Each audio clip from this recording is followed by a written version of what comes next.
All right. Well, what is going on YouTube? What's going on, fellow fantasy people? And of course, what is up, the Catch fam?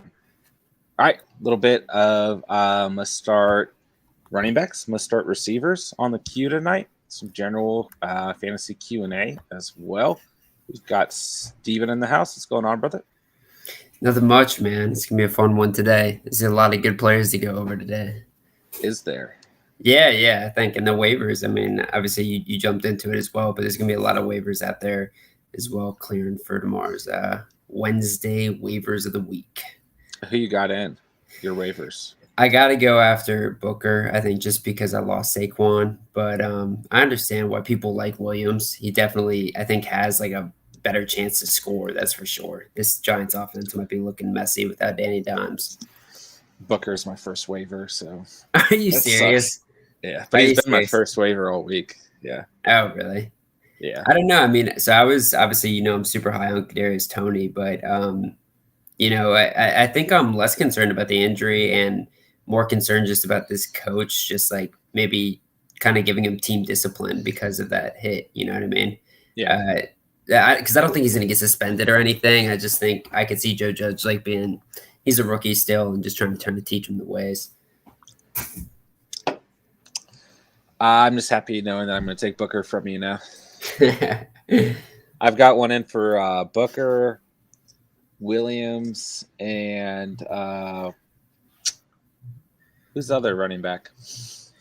Well, somebody that I'm kind of looking at now is this kid Evans out of Cincinnati, man. He's pretty nice. And now that, Mixon's obviously banged up, but now that P. Ryan's on the COVID list with a positive test, I think he's going to get a decent amount of work. And he's definitely a lot faster and more elusive than Samaje is. So I think he's a good pickup, especially if Mixon continues to miss time. But another guy that kind of benefits from the positive COVID report that this is how desperate I'm getting at the flex, is I'm considering grabbing Zach Ertz and putting him in at the flex and pairing him and Mark Andrews, because if Dallas Goedert misses, I think that's a nice move. Gosh, what did Andrews put up 40 points in full PPR? Yeah, he cooked. I didn't even know he played that well, to be honest, because I know we were doing the stream, and then we were working on the defense video too after. So, man, it was that was nice. That was a nice little surprise in the morning. Yeah, he played very well. Lamar had a great game. It was a great game overall. I mean, none of the Colts lost, but that was depressing, man. And it was a good game, you have to admit. That was super depressing just because it was like I felt like we had that game all the way to the end, and then we just let Lamar get back into it. By the way, like low-key, Lamar should be in the MVP running for what he's doing right now with this Ravens team. He should be. Absolutely. What was that stat that we were talking about earlier today where Lamar has more total yards than like half the league right now? Lamar Jackson has more passing yards this season than Kyler Murray, Patrick Mahomes, Aaron Rodgers, and Josh Allen. Lamar Jackson has more rushing yards this season than Aaron Jones, Jonathan Taylor, Antonio Gibson, and Miles Sanders. And then, let's see. Colts were 120-0 when leading by 16-plus points in the fourth quarter. Since moving to Indianapolis as of last night, they're 120-1. Yeah. And then, yes, Lamar Jackson is tied for 14th in the league. He's overall teams and total yardage, right? The Eagles have 1,863 yards total this season. The Niners have 1,841 yards total. They're at 14th and 15th. Right in between them would be Lamar Jackson at 1,860, making him somewhere around the same place that the Eagles and the Niners are, and all the other teams ahead and behind them. So, he's got more total yards than half the league right now. Mm-hmm. Everyone on their respective teams. So there's some fun facts for you guys. All right, let's do some roll call. Let's see who's in the Hizzy tonight, and then I'll hit the must start running back segment. Maybe we'll do a quick intermission back to the chat after that. Then Stephen will go over his must start wide receiver segment, and then we'll just jump into some general fantasy Q&A to end the night. All right, Aaron Reborn, what's going on, brother? Good to see you as always, man. Nate, what's up, brother? Juke, what's going on, bro? Spencer Stern, yo. Jerry, what is up? Richard Glass, what's going on, brother? Good to have you here. Jerry, feeling good about trading Schultz and Carson for Henderson. All right, considering you have 17 tight ends, I like it, Jerry. Yeah. Jew, Goodart, and Gronk are both out. Ertz or Henry this week. Half PPR. Choose two from Swift, Deontay, and Allen. So Steven just mentioned Ertz. Yeah, I like him this week. He was getting more targets than Goodart anyway, so he's nice. Stay away from the Goodart. He's very gooey these days. Yeah. Choose two Swift, Deontay, and Allen. I think got to start Swift right now. Yeah, I agree. And the Bengals aren't really that scary as the defense going up against the running backs. I mean, I think he's going to have a good matchup here, and he just gets worked in so many different ways on this offense. I view Deontay and Allen in pretty similar fashion, so you can flip a coin there. Yeah. Let's see. Dylan Macy, what's going on, brother? Who could I get for A.J. Brown and Michael Thomas? Probably pretty decent value, maybe a low-end receiver, but I mean, possibly a low-end RB1 or RB2. So I think there's some good options there. Mm-hmm. Seth, do I pick up Darrell Williams or Tony? Yeah, that's the classic debate right there. I think it just depends on if you need an RB1 or a receiver one more. But I do think in the coming weeks, both these guys might see some decrease in value overall. Mm-hmm. Rumors circulating that the Chiefs want Marlon Mack. CEH isn't going to be out that long. Tony's going to lose some value with Shepard coming back and Slayton coming back, although this entire Giants offense is injured right now, including Tony. So I'm a little hesitant around that Mike Glennon-led team, but it's a good question. I would just say, do you need RB depth or wide receiver depth more? Also a little concerned with that Giants schedule over the next 2 weeks. Obviously, they have the Rams this week, and then they got Carolina. I mean, that's not a good situation. Talk about two teams to start defensively for the next 2 weeks. Yeah, seriously.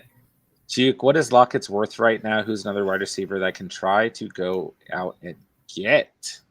I think we'll have a good understanding after this week. Mm-hmm. Yeah, I was just gonna say it would be kind of hard to actually say where he's at right now. I mean, obviously in the limited gameplay that Gino had, it did seem like he heavily targeted DK, and they actually had a pretty good game together. I think it was like over 50 yards and a touchdown, but it's gonna at least take a game or two to see how Lockett's used in this offense. Don't give up on Pop dropping Lockett. No. Jerry, better pick up David Njoku or Cox. What do you think? I don't know if I'm sold on Njoku. Yeah, I'm definitely not sold on Njoku. So I think kind of like by default, it's Mo Alley Cox. But one thing to know about Mo Alley Cox is like outside of touchdowns, you're not going to probably be that happy with the game. So both these guys, it's almost pretty similar. Without a touchdown, it's very unlikely they're going to do that much. But I do think Mo Alley Cox is probably more consistent and going to be used in this offense. I agree. I think Njoku might be another good play this week, another potential shootout game. But overall on the season, I think I probably like Mo Alley Cox more. Jerry, we were going crazy when Lamar and Andrews were going off at Stephen. Yeah, people were really mad at you last night when you said some sly remarks about Lamar before signing off, and then Lamar went crazy against your Colts. Yeah, I know. It was definitely juju that got put on me there because then I kind of I stand by it. I hope that Lamar can be protected enough, right? Because he is on, in my opinion, MVP pace right now. He's balling out. I don't think he'd win MVP, but this guy's killing it, and I just want to see him play. He's so fun. He is so fun, Steven. Yeah, he is, man. You see him in the press conference or the little post game interview. It's pretty funny, just like listening to him talk about the game. He's such a beast. He was having a good time last night. He didn't really look flustered last night. And he No. made some mistakes last night. That's the biggest thing that I'm seeing with Lamar this year is that with all these, comeback type of games that he's put in, he is really showing his chops. And I think this is going to really help them in the postseason and might put them in a position where they can actually make a push here. We first saw it last year with Tennessee where, Lamar actually had to do something at the end of the game and he came back and won, right? Obviously ended up throwing a boneheaded pick to Buffalo in the I think it was divisional playoffs to lose it. But I'll tell you what, man, I think the Ravens are going to be somebody to fear this year because Lamar looks poised and he's got some wins under his belt that are tough. The Ravens are 4-1 right now. Mm-hmm. Who do you like out of this division? I like the Ravens. Yeah, I think I do too. I like the Ravens, which is wild to say. We would not have said that a couple weeks ago. The Chiefs have now faced Buffalo, Cleveland, Baltimore, and the Chargers, and out of those teams, only defeated the Browns. And barely. Yeah. Barely. Six-star guy Baker. Yeah. Yeah. I mean, if Baker didn't make – I mean, that's why the Browns – I can't pick them over the Ravens in that division. But, yeah, it's kind of crazy, right? It's looking weird, but I will say I do envision this Chiefs team getting it together at the end. I agree. But yeah, man. Kind of crazy. You can't put them above the Chargers and the Bills anymore. Mm-hmm. Spencer Stern, if you need running back more, get Daryl. If you need wide receiver more, get Tony. Agree with you there, Spence. C. Crip, what's going on, brother? Good to see you as always, my guy. Hey, Catch, would you play Pittman or Emmanuel Sanders for flex and full PPR? I like both quite a bit. Mm-hmm. But, we're going to be talking about this in the must start video. Okay. So I'll just put my 2 cents very quickly. Emmanuel Sanders is facing Tennessee Titans. That's all I got to say right there. Seth, what's going on, brother? Good to see you, dog. I would have to start Devonta as my RB2. I actually kind of like Devonta this week, but I have Swift and Kamara. Otherwise, Kamara is on bye. I don't mind Kamara too much. I mean, I don't mind Kamara ever. I don't mind Devonta too much this week, brother. Over, what's going on, brother? Good to see you tonight. Any new faces out there? Hope you guys consider subscribing down below, becoming part of the Catch family tonight. But regardless, we appreciate you guys coming out and showing support. Traded Hunt and Patterson for Diggs. Thoughts? I have Cook and Swift as my running back. I don't hate it if you need the receiver help, but that's pretty penny to give up. I mean, those are 2 top 10 running backs for Stephon Diggs, but I mean, Cook is relatively concerning. So, I mean, if you feel good at your running back depth outside of Dalvin Cook and DeAndre Swift, I don't hate it, but it's pretty penny to give up there, Over. Yeah, Patterson too. I mean, he looked like a back that could actually do it rest of the season against the Jets. Like he does it in a multitude of ways. And I actually got to see like more gameplay out of him. And I was pretty impressed, right? So I'm kind of jumping on this Patterson bandwagon. I'm not maybe getting Cordero Patterson and cheese. Cordero Pounder and cheese. I don't know if I'll ever get it right. No. I will say Stephon Diggs has Tennessee Titans this week, which is beautiful. Mm-hmm. Might be that big game we've been waiting for out of Stephon Diggs. Although full PPR, I mean, he still had, other than last week where he didn't really need to do a lot, he's had at least 12 points in every game. Let's see here. Hope you guys are smashing that like button, getting the stream to any new viewers that we can tonight. Spencer Stern, one more week until my savior, Michael Thomas, goes off IR and into my flex spot in all my leagues. Let's go, Spence. Let's hope. Aaron the GOAT, who wins this trade? Justin Jefferson, Damian Williams, and Antonio Brown for Chubb and Corey Davis, PPR. I've got a pretty clear answer on this, but I want to hear your take because you own Davis. It depends on it. Who needed the RB1, right? Mm-hmm. Whoever needed the RB1 won this trade, getting Nick Chubb, but giving up Justin Jefferson and AB, that's rough. That's pretty penny. Yeah, it's pretty penny. I like the way they're both playing football right now. Yeah, I definitely like the fact that you kind of throw in Damian Williams too, and you get a guy that is going to give you maybe low end RB1, high end RB2 value for the next couple weeks, right? So I kind of lean that side of the trade. I was about to say something. Okay, I remember now. Is the most impressive thing Tom Brady's done with the Tampa Bay Buccaneers the resurgence of Antonio Brown? Is that an overstatement? I think you could. Yeah, I mean he's done quite a bit, but Yeah. I mean, yeah, but I definitely like I'm happy he did it Would because he AB is have great for made the it? league. Would AB have made it on any other team with any Yeah, other QB? You I think? mean, yeah, dude, the guy. I mean, I understand. Like I think outside of his kind of like mental, um, kind of he does sometimes have a mental lapse and make some boneheaded calls, but at the end of the day, like this guy was on pace to be like the best receiver in this generation. So Sure. he's a badass, dude. I think if he got paired with any of the top guys, I mean, let's just throw the equation of saying he's with, Aaron Rodgers, right? I think he does very well. But him and Tom Brady they're a match made in heaven because of his route running ability. Yeah. Aaron Reborn, I don't know if it was worth it over with the way Patterson Hunt have been performing. Jerry, I only have 13 tight ends. Spencer, okay, do I trade Knox or Schultz and rock one, or do I rock 2 tight ends the rest of the season? I say you rock 2 tight ends the rest of the season, but I love my tight ends. You know how I feel about Dawson Knox too. So I'm a little biased there, Spence. Richard Glass, I have Thomas and Bateman waiting on my IR to be unleashed. Let's go. Bars in the tuck. What's going on, brother? Left field question of the week. My league, full PPR, gives points for return yards. Ooh. Should I pick up Jamal Agnew since he's getting targets now, plus the Jags D to double up if he gets a return touchdown? I don't think it's a bad plan.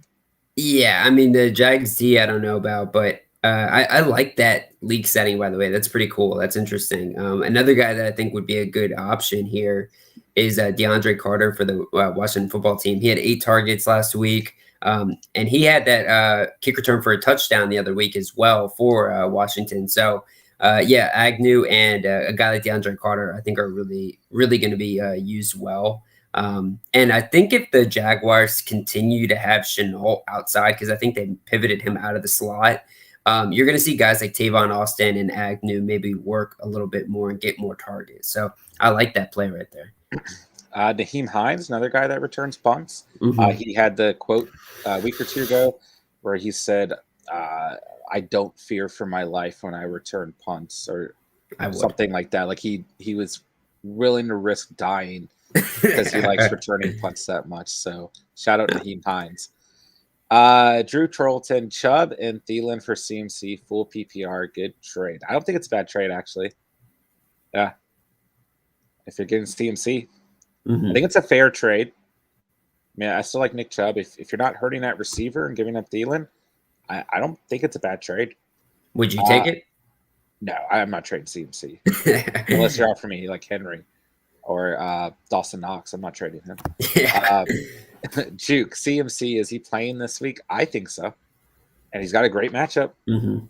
So I think he'll be out there, considering that he thought he would be out there last week. I mean, smart move by the coaching staff to say, let's just sit this one out, buddy. And we'll give you another week. I think he'll be out there. I've got faith. Jerry, who's a better season, Aaron Jones or D. Tendies? I would say probably Aaron Jones overall, but I do really like Henderson. He's got some very good matchups coming up.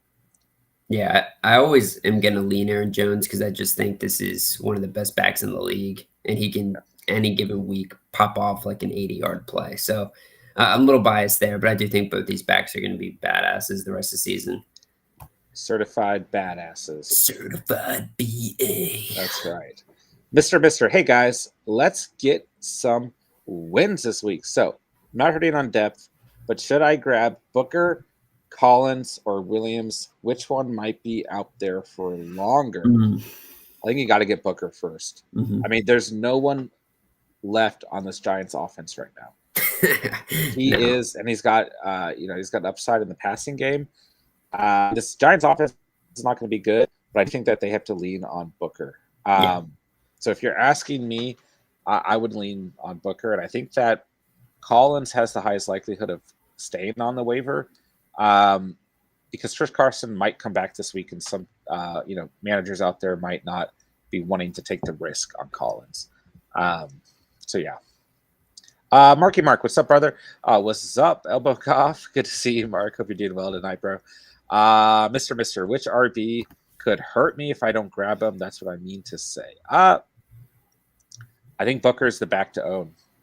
Yeah, I think, not to interrupt you, Steve, I think the Chiefs can be a little bit unpredictable. Are they going to sign someone? Are they going to use Jerick McKinnon? And with Collins, Chris Carson might come back. It's a weird neck injury. With Booker, he is the Giants' offense until Saquon comes back. Yeah, I think that's where you're going to get hurt, right? I'm not too sure you're going to really miss out on any of these guys. I don't think FOMO is going to be a really big deal for any of these guys because I'm not super high on them outside of the next 3 weeks. I think Booker definitely has the best value, though. But, I mean, this Chiefs offense is almost like the 49ers offense. I mean, they were splitting carries 30% each, basically, before CH went down. So I see this being a very muddied backfield, and you could easily have like 1 to 2 points from a guy like Williams. And that blows me more than anything. I'm going to pick up Williams. Do it, man. I mean, I'm telling you, I'm up. I didn't put in a request for Damian Williams with the Bears. I think that ended up kind of hurting. Waivers, bro? Currently, it's just Tony. Just Tony? It's just Tony. Yeah. I mean, I'll say that just Tony. Because I've got Josh Allen and Eckler on waivers next week or on bye next week. That's really the waivers I'm kind of looking at. But I am killing Trey Lance. So at least I don't have to burn somebody else, right? Because I had to already get rid of AJ Dillon, which didn't make me happy. I like him as a handcuff, but not really trying to get rid of Kenneth Gainwell. So yeah, I don't know. I'm going to have to burn that bridge with Trey Lance. It's about over. You and Gainwell. That's going to be the next bridge you're going to have to burn. Bro, I actually think Kenneth Gainwell can have a good game against Tampa Bay. The script is just like it was against Kansas City, where they're going to be behind and they have to use the pass catching back, and they're not going to run it at all. So Miles Sanders is going to get like no work. I think Kenneth Gainwell can have a good game. And Myles Gaskin just popped off. He had like 400 targets. I actually agree with you there. Yeah.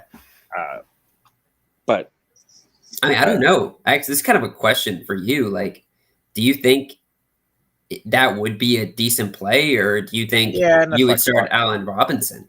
Because that's kind of my options right now. I don't think it's a bad flex.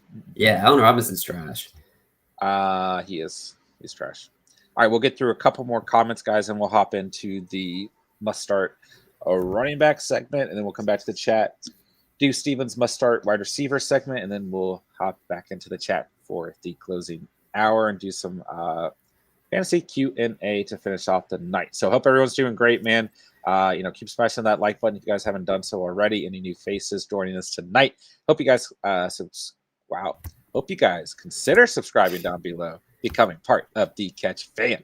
All right, Chase Brown, what's going on, brother? Good to see you, man.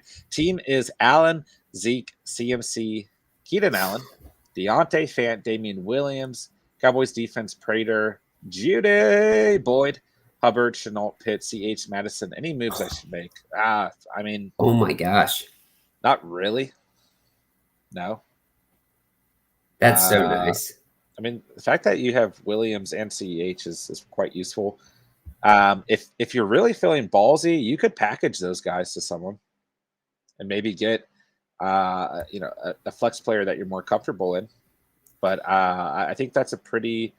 I mean, you've got CMC and Chuba. I mean, you've got both handcuffs going on. So, and then you got Madison too hiding down there. So I think you're in a very good position, Chase. I would consider maybe packaging Madison.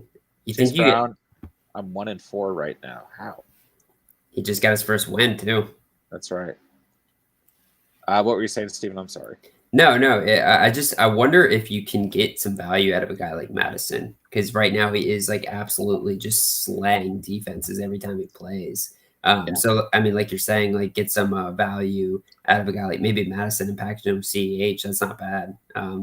Even consider trading Pitts coming off of that massive week. You don't give up the armpit. I probably wouldn't either, but that's probably one of the best trade opportunities you're going to get in terms of getting great value. Yeah, I don't disagree. Ryan, what's going on, brother? Good to see you. Should I pick up Jacoby Brisket or Mike Lennon? One of my QBs is on bye week, another is injured, and the person I'm playing this week is QB Hoarding. I would say if Tua's not playing this week, I would roll with the Brisker. Yeah.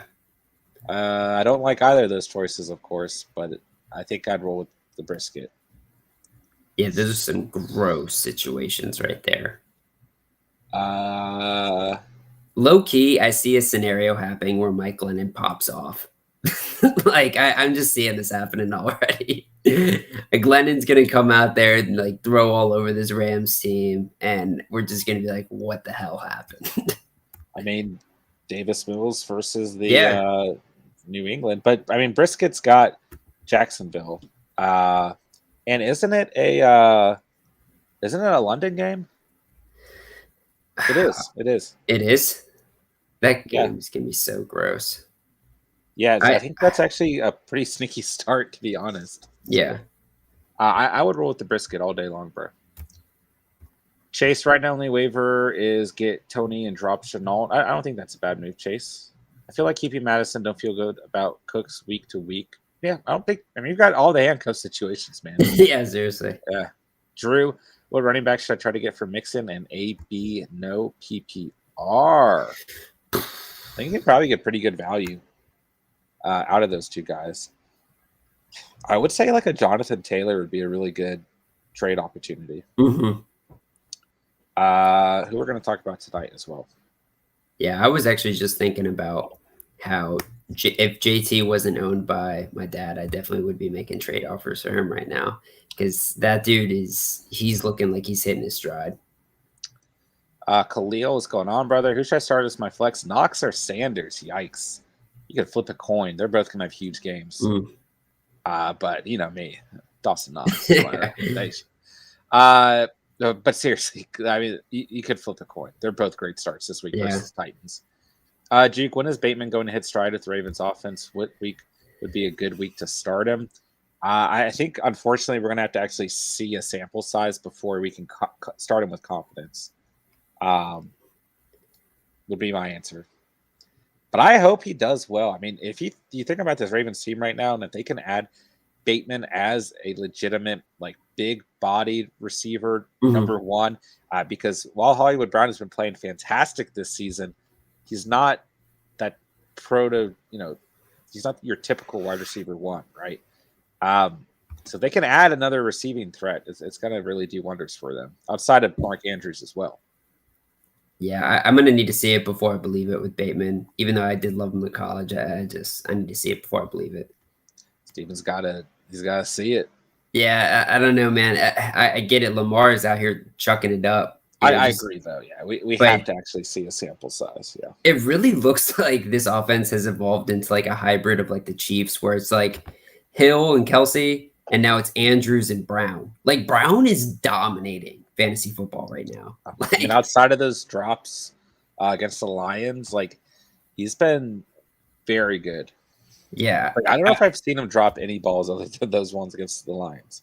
And he still had a good output that day, didn't he? And it's like he did. Yeah, he did. He still scored that week. Yeah. And it's like Lamar's throwing these. It's like 1 to 3 times a game he's throwing these massive bombs to him, and it's like the defense should expect it, and they're not able to stop that matchup. Yeah.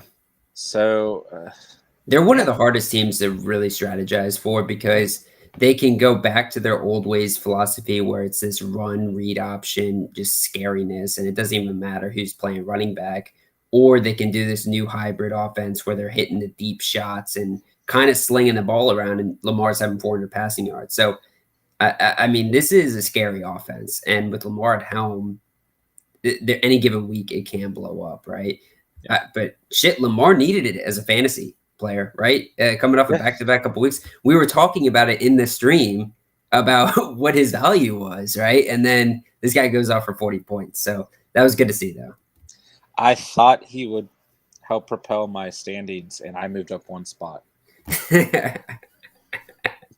Nice. At least you got to beat Tyler even worse, man.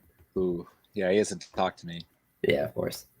Jason Kenobi, what's up, brother? It's good to see you. All right, on that note, that gives me a good place to use as a bookmark. Jason Kenobi with the hey, waving at us. What's up, brother? I got to pop my shirt off before we get into your tight ends. Okay, everyone watch Steven take off his shirt. And it's not tight ends. I'm doing running backs. Steven's doing receivers. So, yeah. There you go. Little wardrobe change for Steven, everybody. It's getting really, really hot in here. Give Steven a round of applause. That was impressive. Yeah, that was fast. Your hat's a little. Yeah. You need to fix that. We're going to keep it to the side like the old days. All right, there we go. It's all right. Yeah. All right, guys. Must start running backs week 6. Okay, so there are 2 running backs that I want to bring up in terms of potentially being worried about starting them this week.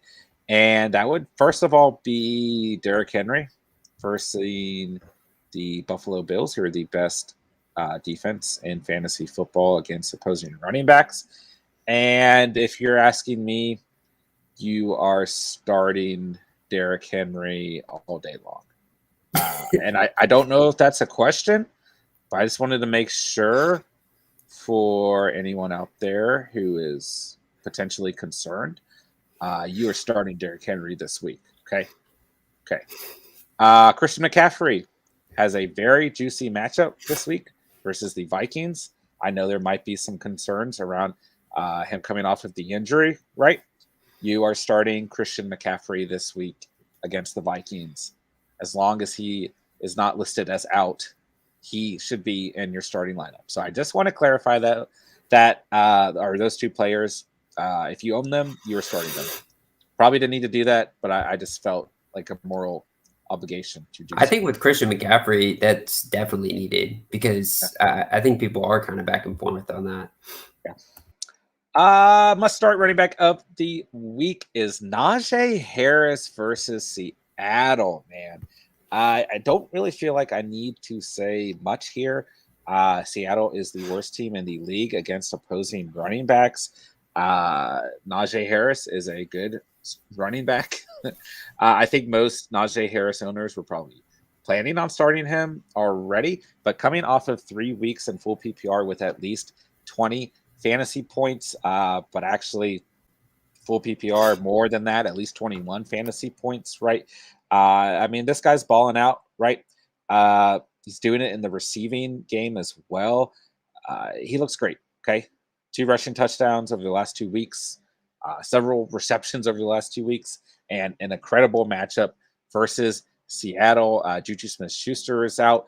James Washington might be possibly not playing as well, dealing with an injury. So this Steelers offense is a little banged up, and I think that it makes the most sense for them to lean on Najee Harris. I'm looking for a big stat line from our guy Najee this coming week. Yeah, I love Harris this week. He has been just as good as we thought he was going to be this year, man. If not better, right? We're seeing he is truly coming into that better than Le'Veon Bell type of mode, right? He can do it all through the air, through the ground, but most importantly, right there, I mean, we're finally starting to see him get pay dirt in the ground game because he's made a lot of his fantasy bucks via the air because Ben Roethlisberger goes to him a lot. With Juju down, we talked about it a little bit last night, but, we thought that maybe the more targets go his way now because Juju did soak up a decent amount of those targets as well. But it's interesting, right? With how banged up this offense is and with Ben Roethlisberger being on his last leg, we both have a must start at our respective positions this week. And that's how good this good offense is in terms of athleticism. Absolutely. You know who else has had at least 20 fantasy points in his last 3 games at the RB position, Steven? Who? James Robinson. And this week, he gets the Miami Dolphins. I like this matchup quite a bit. If Urban Meyer has any sense left in him, he will realize how often he is not getting James Robinson the football after James Robinson is currently balling out. But whatever, right? I can't hold on to that for too long. 149 rushing yards last week, rushing touchdown. Should have had like 4 more rushing touchdowns, right? I'm obviously not letting go of that. But I I really like this matchup. Miami's actually been relatively good against the run, but overall, I just think that as the season progresses, we are going to see James Robinson more solidified in that RB1 role. And I just feel good about this matchup overall. So I would definitely keep James Robinson in your starting lineups. And maybe I'm just doing this to give myself more confidence because I have him in both of my primary leagues. But nonetheless, I feel very good about this matchup overall. He's almost making up for those first couple weeks where he was such a disappointment and people were about to trade him for scraps, right? For the fantasy owners like you who braved it out, you're reaping a true RB1 here. I think this is also the week that the Jags might get their first win. I think there's a good chance here going up against those Dolphins. Those Dolphins, those sneaky fucking Dolphins. They suck, bro. They look very shady, especially against the ground, right? They're like the worst in the league against the ground. So, James Robinson's going to feast. He's going to feast. Mm-hmm. He's going to have Thanksgiving early. He's going to have brisket early. He's going to eat some brisket. You guys know Chipotle has brisket? I really? Oh, it's good too. You've been a Chipotle guy since day one. I have been. Okay. You know who looked like he was eating some brisket and feasting last night? Jonathan Taylor. And this week he's got the Houston Texans, man. I love this matchup. I love the way JT is playing football right now. I actually, even though they lost, I like the way that the Colts looked last night overall. Mm-hmm. And I mean, the Ravens defense has not been very good this season. And interestingly enough, Houston's actually pretty middle of the pack against opposing running backs. But nonetheless, over the last 2 weeks, Jonathan Taylor's had over 100 scrimmage yards overall. And full PPR, he's combined for 51 points, or actually 52 points over the last 2 weeks. He's going absolutely crazy. This is a beautiful matchup, coming off of a lot of momentum, a heartbreaking loss, divisional game, right? The game script is all there. I think Jonathan Taylor has a very juicy week and only adds to his success in the last 2 weeks here in week 6. Yeah, that was definitely a heartbreaking loss. But the one thing that Frank Reich and these Colts are going to do is they're going to look at the last 2 weeks where we played our best ball and say, what did we do? Well, we gave it to JT every single damn play. They're going to do that against Houston. So I don't really give a crap if the Texans aren't really that bad of a matchup because JT is going to dominate these guys because they're going to feed him the ball. You know, I got my notes backwards on talking about the Miami Dolphins. They have been very bad against the opposing running backs. They've been awful. That was a slip up. Start James Robinson with confidence. Just trying to correct myself there. Interesting game last week from Myles Gaskin, right? Mm-hmm. It's a good matchup. It's not just a good matchup this week. It's a fantastic matchup versus Jacksonville, the 6th worst defense from a fantasy perspective in all of football. I still feel a little bit of risk in here. I don't know if I'm entirely sold on this, but he made my must-start list because I do think that if he even has half of the game that he had last week, that he's worth starting. And just looking at what Derrick Henry did to Jacksonville last week, I mean, Myles Gaskin is no Derrick Henry, but maybe Brian Flores is starting to wake up and say, hey, we got this one running back that we should actually be utilizing. And I really like this game script, man. I'm looking for Myles Gaskin to have a very good game overall. Yeah, I think you said it right here too. I mean, it's risky, but I do think the upside's there. And, we all thought this was going to be a top, RB2 type of player. And I mean, this is his chance right here coming off of that massive game against Tampa Bay. Yeah, I mean, he did it against Tampa Bay, who is good up front, maybe not good against. Yeah. They don't let running backs do anything. So, obviously he did it through the air, which was really great for fantasy, but he still did it. So that was impressive. Shout out Myles Gaskin. We are proud of you for doing it. Let's go Gas Man. Let's go the Gas Man. All right. I got one more for sure locked in player. And then I got maybe 2 guys I'll at least mention who you're probably starting anyways, but I just want to mention. But my last must start for the week, Zach Moss versus the Tennessee Titans, right? This is a matchup that I believe we will probably both be recommending that we exploit from all angles, at least from the Buffalo Bills perspective, right? Moss looks great right now. He looks like the lead back. I mean, Devin Singletary, he's taking, some touches away and everything, but the Mossinator, he's playing good football, man. And don't get me wrong, this is probably better if, let's say you own Moss and Kamara's on bye week this week, or maybe you just own Moss as a solid flex play on a weekly basis. I mean, in full PPR, he's had at least 12 points every week except for week 1. And I mean, I don't see a crazy high ceiling here, but I do look for him to be the best performing running back for the Buffalo Bills here in week 6. And it's a great matchup. I mean, you could argue that you could start both Devin Singletary and Zach Moss this week. But right now, I just like Zach Moss more overall from a fantasy perspective. He really surprised me this year. He's playing very good football on the ground and through the air. And you just can't ignore. I mean, look what James Robinson did last week to the Titans, right? This Titans defense is so bad. Like, very awful. They're awful. Very bad, right? Yeah. So I like this matchup a lot. And I would put Zach Moss in your lineup with pretty extreme confidence this week. Yeah, Zach Moss, I mean, coming into the season, we wanted this Bills team to finally get an RB1. And, I mean, we can talk about Singletary if we want, but dude, Moss has a stranglehold on this, man. Devin Singletary kind of can go into the abyss because Moss is looking like just one of the better backs in the league right now in terms of his efficiency. I definitely think he's a great play this week. He could have one of his better weeks just because of the opportunities he's going to get. And like the thing is, once again, looking at this offense, right? These players only have so much they can do on a weekly basis from a fantasy perspective because there's so many players in this offense performing well. So when we see that he's only had at least 12 points outside of week 1, well, that's still really fucking good when you think about Dawson Knox, Stephon Diggs, Emmanuel Sanders, everyone else there, Devin Singletary, right? Josh Allen taking away touches, taking away runs as well. Cole Beasley's hanging around. I mean, this offense is just loaded. So, that's another way to look at it as well. I'm kind of curious when the shoe drops and when this team stops supporting like 300 players because like this is almost unprecedented. I mean, we've seen great offenses like the Chiefs in the past where like they're unstoppable, but there's only a couple guys. Like here we're talking about like every single player on this offense is a top performer. It's like what the 2015 Broncos. Yeah, it really is. The year they lost to or is that 2013?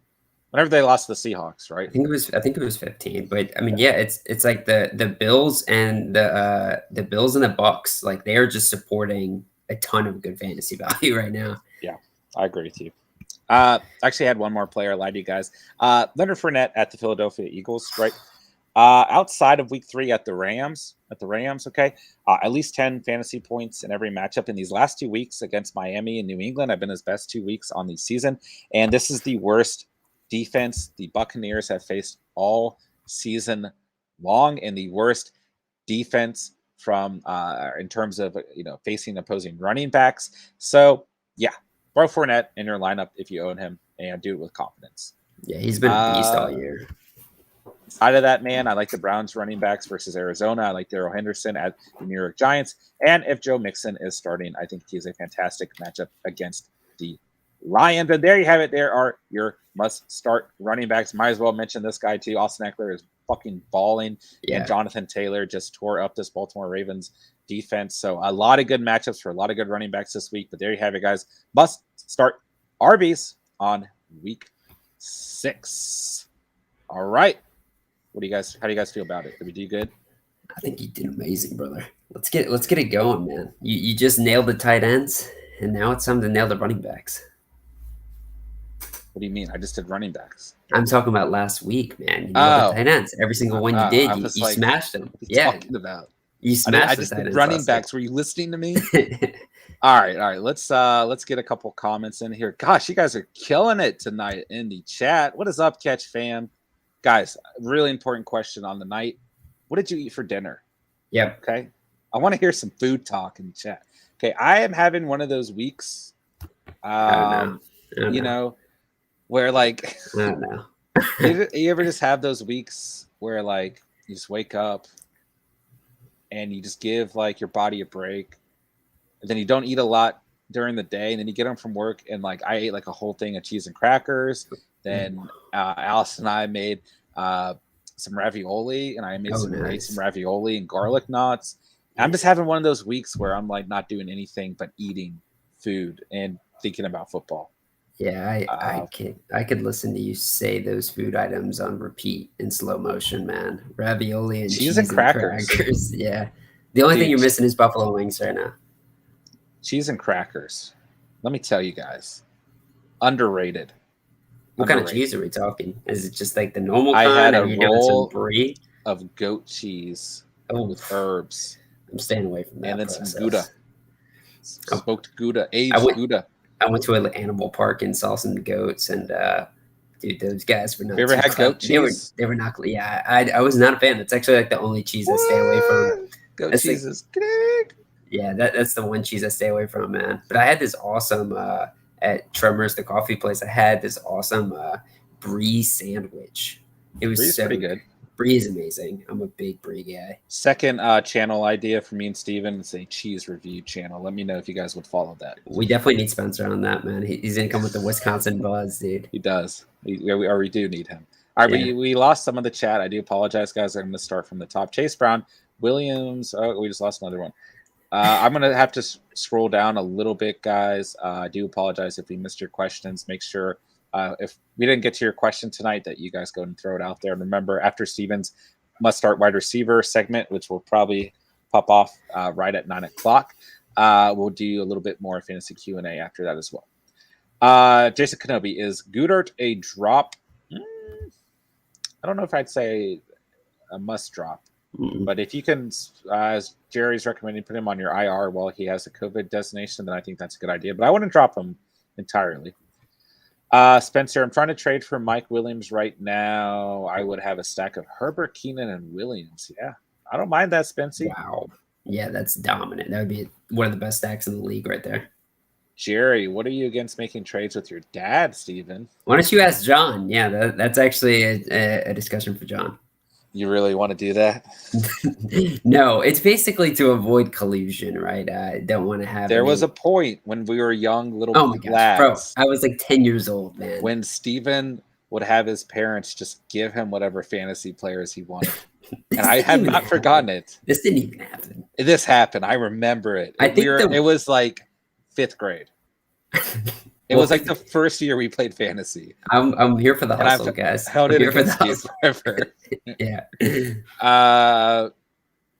I wouldn't care if you did a trade with your dad. Do it. No, I'm not doing it. Spencer, I really do not know what I am going to do week 7. I have 8 players on bye week. Just take the loss, bro. It's going to be a terrible week. Just take the loss. Yeah, that is tough, Spence. Mr. Ravens got a tough playoff schedule, fantasy-wise. Browns, Steelers, Cincy. Yikes. I feel like I would still start Lamar through that stretch. Cleo, I had Pittman, Godwin, Metcalf, Myers, and Sanders. Not sure who my third option should be. I have Metcalf and Godwin starting. I would roll the dice on Sanders. I mean, dude, Tennessee is so bad, you guys. Like, they are so bad defensively. I don't think you're going to – yeah, I mean, I like Sanders here a lot too, but, man, I love Pittman. And we all playing good football. Yeah. Pittman's playing really good football, and he is the true wide receiver 1 in this offense. And obviously, we just talked about how the Bills have been able to support a ton of options. But I like the fact that Pittman at your flex is a true wide receiver 1 and is playing the Texans. I think there's a really good floor value there. I agree. I actually agree with that. I don't mind that call either. Ryan, Devonta Smith is becoming a low-end wide receiver 1. I absolutely agree. Mr. Matt J. Keb, when's the next kicker video coming out? Yeah, that'll be. I think I'm working on that tomorrow, so that'll be ready to go by tomorrow night and definitely Thursday morning as well. So yeah, get your eyes peeled for that, baby. We're talking about legs, kneecaps, and ankles. Oh baby. Catch the channel that loves kickers and cheese. Spencer Stern, Herbert Keenan, J-Rob, Knox, Schultz, Sanders, Pollard are all going to be on bye week, so I'm fucked. You said it yourself, brother, unfortunately. The biggest advice I think we could give is that don't sacrifice important players on your team for 1 week. Take the loss if necessary. I agree, Steven, there. Cash Stylist, what's going on? Hope you're doing great. Are you guys picking up Darrell Williams over Devontae Booker? Personally, I'm rolling with Booker over Williams. Yep, same here for sure. Yeah, there's nobody on this Giants offense. Yeah. Nobody except Booker right now. And he's a 3-down back too. He can do it all. And the Chiefs could surprise us, right? They could start Jerick McKinnon, or they could sign Marlon Mack, or they could sign Todd Gurley. Andy Reid is more than likely, going to get a little creative and piss off a lot of fantasy owners, where Joe Judge would be like, all right, Booker, take the ball, brother. Yeah, they could use the RB like they have been using the RB, which is not utilizing the RB. Why do people, we shouldn't think that because CH is gone now that we should just, put some value on a different guy. I mean, this offense, Andy Reid really upsets me with how he uses the running back ever since Jamal Charles. So, yeah, I don't know. It's definitely a risky call. It's just like Kyle Shanahan and the Niners. I will say that over the next couple of weeks, the Chiefs are going to face Washington, Tennessee, and the Giants. Very easy schedule. So I like that. I like that aspect of it. But yeah, to answer your question, Cash Stylist, I would say Booker.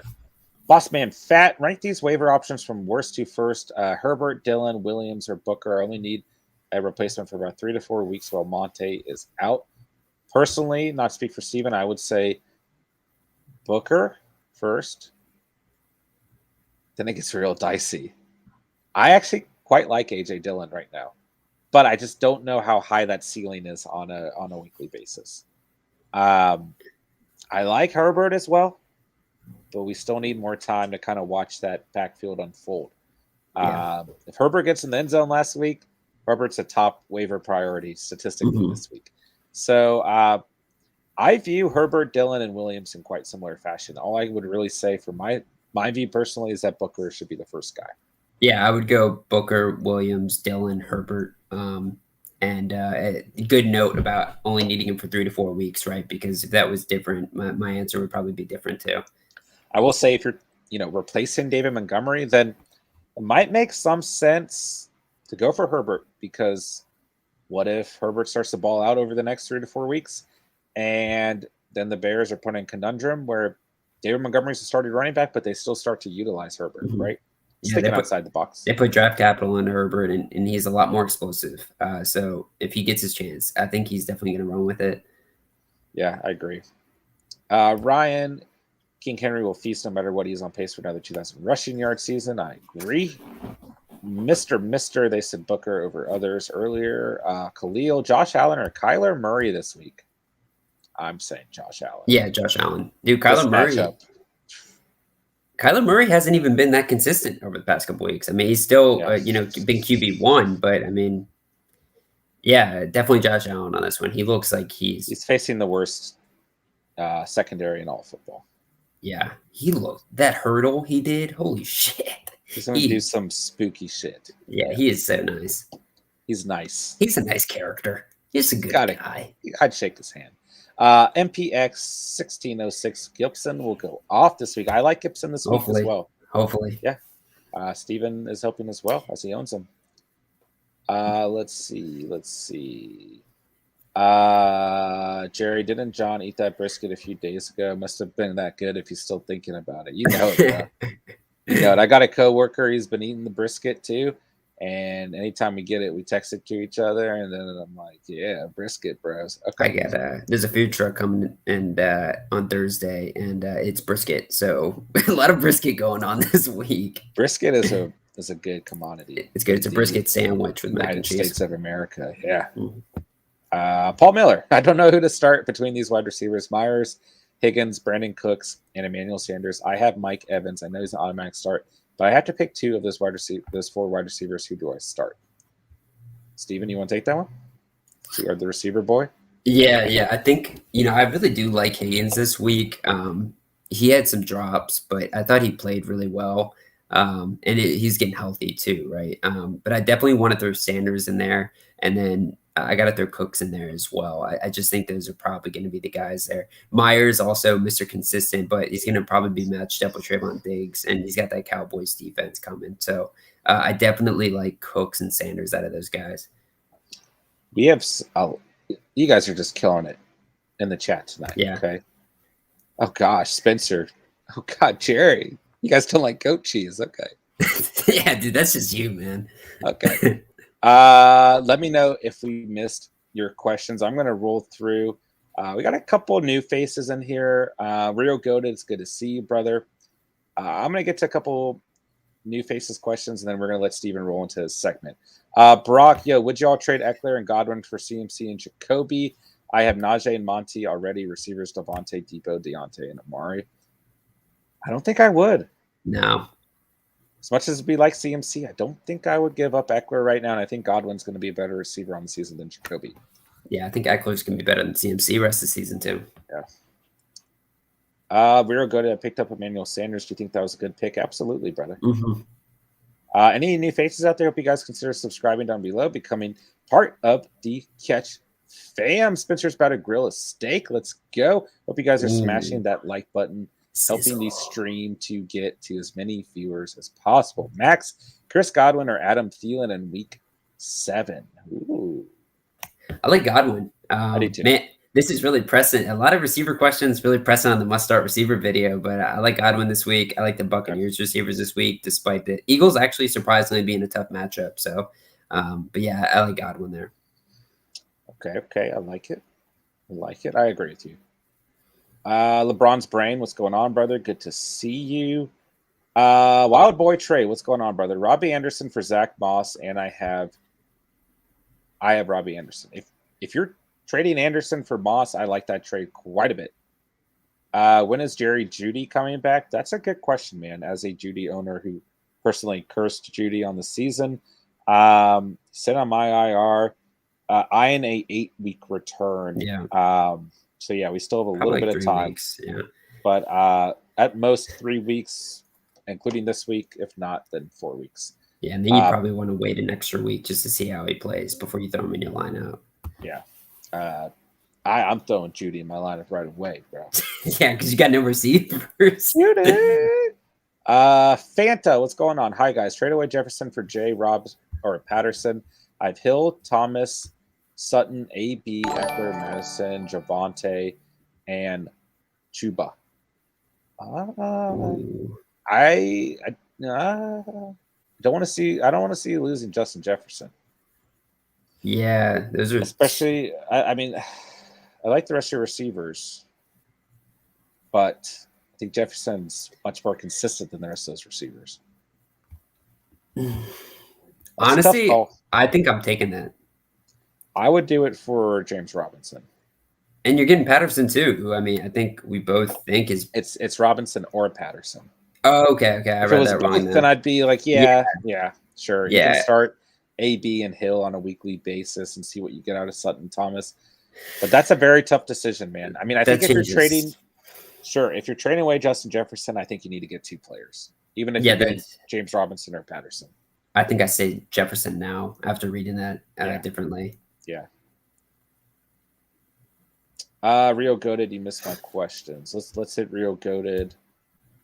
Oh gosh. Who do you think I should trade? Sorry, we almost lost to Rio. Who do you think I should trade for one of my running backs? Aaron Jones, Zeke, and James Robinson for a receiver. If you're going to trade Jones, Zeke, or Robinson the way they're playing right now, I think you should potentially get 2 receivers or an elite wide receiver 1 like a Jamar Chase or Justin Jefferson. Mm-hmm. Yeah.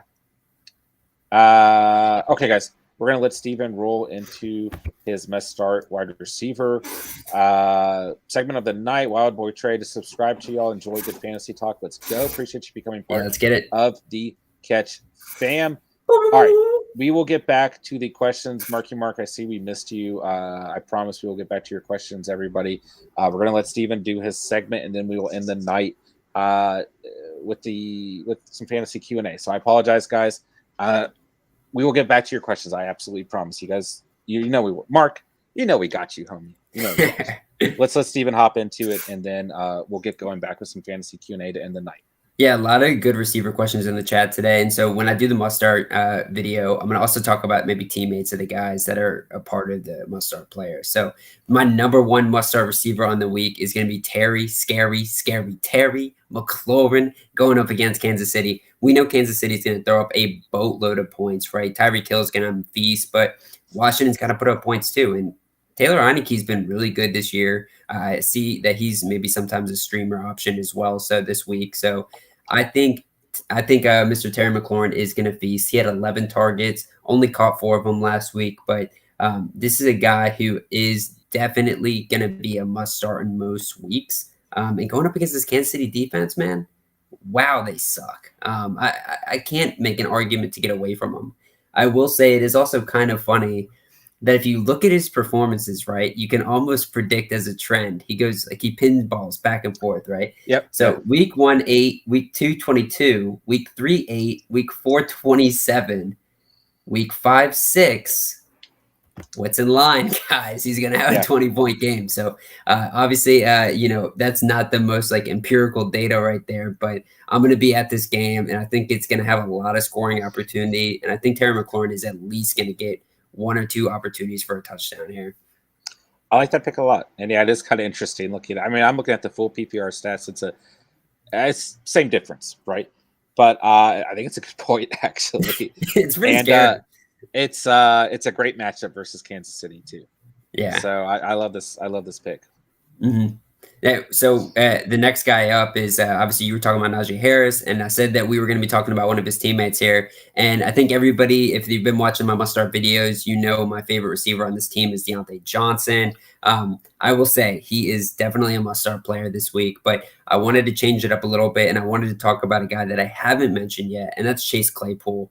I think Chase Claypool, with Juju going down, is going to have a monster game against Seattle, man. Seattle's defense is awful, right? I mean, that was part of the reason why John brought up Najee Harris. There's a ton of opportunity here, and I think the Seahawks are going to be a little bit downtrodden as well if they just lost their leader, right? I mean, going into battle with Geno is a lot different than going into battle with Russell Wilson. So, but regardless, I think Chase Claypool, he's been showing me over the past few weeks as well that he can take in more targets, right? Last week, he saw 6 targets, caught 5 of them, and had 130 and a touchdown going up against Denver secondary, which is one of the best defenses and secondaries in all of football. So I really like Chase Claypool to start breaking out. I think the Steelers offense is going to start utilizing their weapons. They have not utilized Chase Claypool nearly enough as they should have this season, but it looks like they have made a conscious effort over the past couple of weeks to try to get him involved. Coming off his best game of the season, like you mentioned, it's the 27th worst team in the entire league against opposing wide receivers. It is the 6th worst team in all of fantasy football in general. I love the start. I think it's a great call. Probably a guy going a little bit under the radar right now. Great point about someone needing to step up with Juju going down for this season. I think it's a fantastic pick, Steven. Yeah, I mean, we've seen the Seattle defense. They get burned deep, too. I mean, obviously, we saw Matt Stafford throw deep bombs on them all day when they last played. But then, obviously, Trey Lance found Debo wide open. The secondary just wasn't even covering Debo deep on that Trey Lance pass. So this defense has holes all over the place. And if Chase Claypool can do anything, he can beat you deep. That's for sure. It's a good call. John, you're going to like this one. You're going to like this one. So last week on the must start video, I said Mike Evans, right? Mm-hmm. That ended up working out pretty well. This week, we're going back to the well with the Tampa Bay Buccaneers receiver, and that is Mr. Antonio Brown. Mr. Big Chest himself. Mr. Big Chest himself balled out, He basically outperformed Mike Evans. I mean, the guy did you see that one catch he had? It was like a crosser. He caught it. I don't think I've ever seen Antonio Brown run that fast. Like he separated. I mean, the elite separation this guy has, his elusiveness, it's off the charts. I think this week going up against Philadelphia, Philly is surprisingly, like I was saying earlier, a crazy tough matchup. They're 4th in the NFL against receivers, but I think Darius Slay is going to shadow Mike Evans or potentially Chris Godwin, right? I think there's a chance for any of these 3 guys to ball out, especially with Gronk probably going to miss again. But I think Mike Evans probably takes Slay as the primary matchup, and I think Godwin and AB are the guys that primarily feast. But Godwin's a little banged up, and I think AB does see a more consistent target share, so I'm plugging in AB as the guy to blow up this week, man. But like I was saying earlier, any of these guys can feast. and AB had 27 points last week, man. It's kind of the advantage on a weekly basis for Antonio Brown is that who's going to guard him, right? When Mike Evans is out there and Chris Godwin is out there, and some weeks, I mean, even if Gronk's not out there, right? Cameron Brate and or OJ Howard's out there, and Fournette can catch the ball out of the backfield. So it's like, and then their next string receivers aren't bad either, right? So it's something we've talked about in the preseason, in the off season, and now during the regular season. And I think it's going to take, 2 or 3 more performances like we saw last week before defenses start to get privy to the fact, like, oh, we have to do something about Antonio Brown because his speed is such a factor, like you mentioned. So yeah, I think it's a great call. I mean, I like it, of course, since I own him, but I think it's a good call. Yeah, I mean, I think, in my opinion, just looking at this team, like, I would be more concerned about guys like Godwin and AB than guys like Mike Evans. And I mean, that's just kind of scary to say, right? Because these three are so dominant. But yeah, Tom Brady's going to absolutely feast on this Eagles team. My next guy, you guys have been talking about him. So these are getting into a little bit of the deeper picks, right? But you guys have been mentioning these guys throughout the chat so far. So I'm glad I put him on the list, right? The first guy up here, maybe a little bit biased because I'm a Colts fan, and we just saw him absolutely shred it against the Ravens last night. But Michael Pittman, dude, this guy is the real deal. Coming out of USC, the Colts drafted him to become the next guy, the next succeeding guy. I mean, it was T.Y. Hilton, Reggie Wayne, Marvin Harrison. This is the Colts guy, Michael Pittman. He's got every single skill you can ask for out of a player. He can go up. He can moss a defender. We saw him do it last night. But his target volume, too, is what I like about this guy, right? Because you're probably putting him in your flex, maybe a wide receiver, too, if you're kind of wide receiver thin. But he sees wide receiver 1 volume. Last night, he had 7 targets, caught 6 of them, had 89 and a touchdown. But if you look at his numbers, he's very consistent, right? 18 points last night, then 9, 10, 16 the weeks before. And he's been doing it against some of the harder teams in the league, right? So I love this matchup here. And Carson Wentz is also coming off his best game in his career. Like, this is a good sign for the future. And they're also going up against Houston, right? So a little bit of asterisk, right? I talked about in the defense video. Obviously, you have to be a little concerned when going up against Houston Texans. But I do think Pittman's going to be able to eat. Well, I'll say this much. I mean, the most impressive thing about his stat lines outside of week 1 is that last night was his first touchdown on the season. Yeah. And in full PPR, he's had at least 11 points every week outside of week 1 without scoring a touchdown until last night. So that includes a 20-point performance in week 2 against the Rams. So, I like Pittman quite a bit.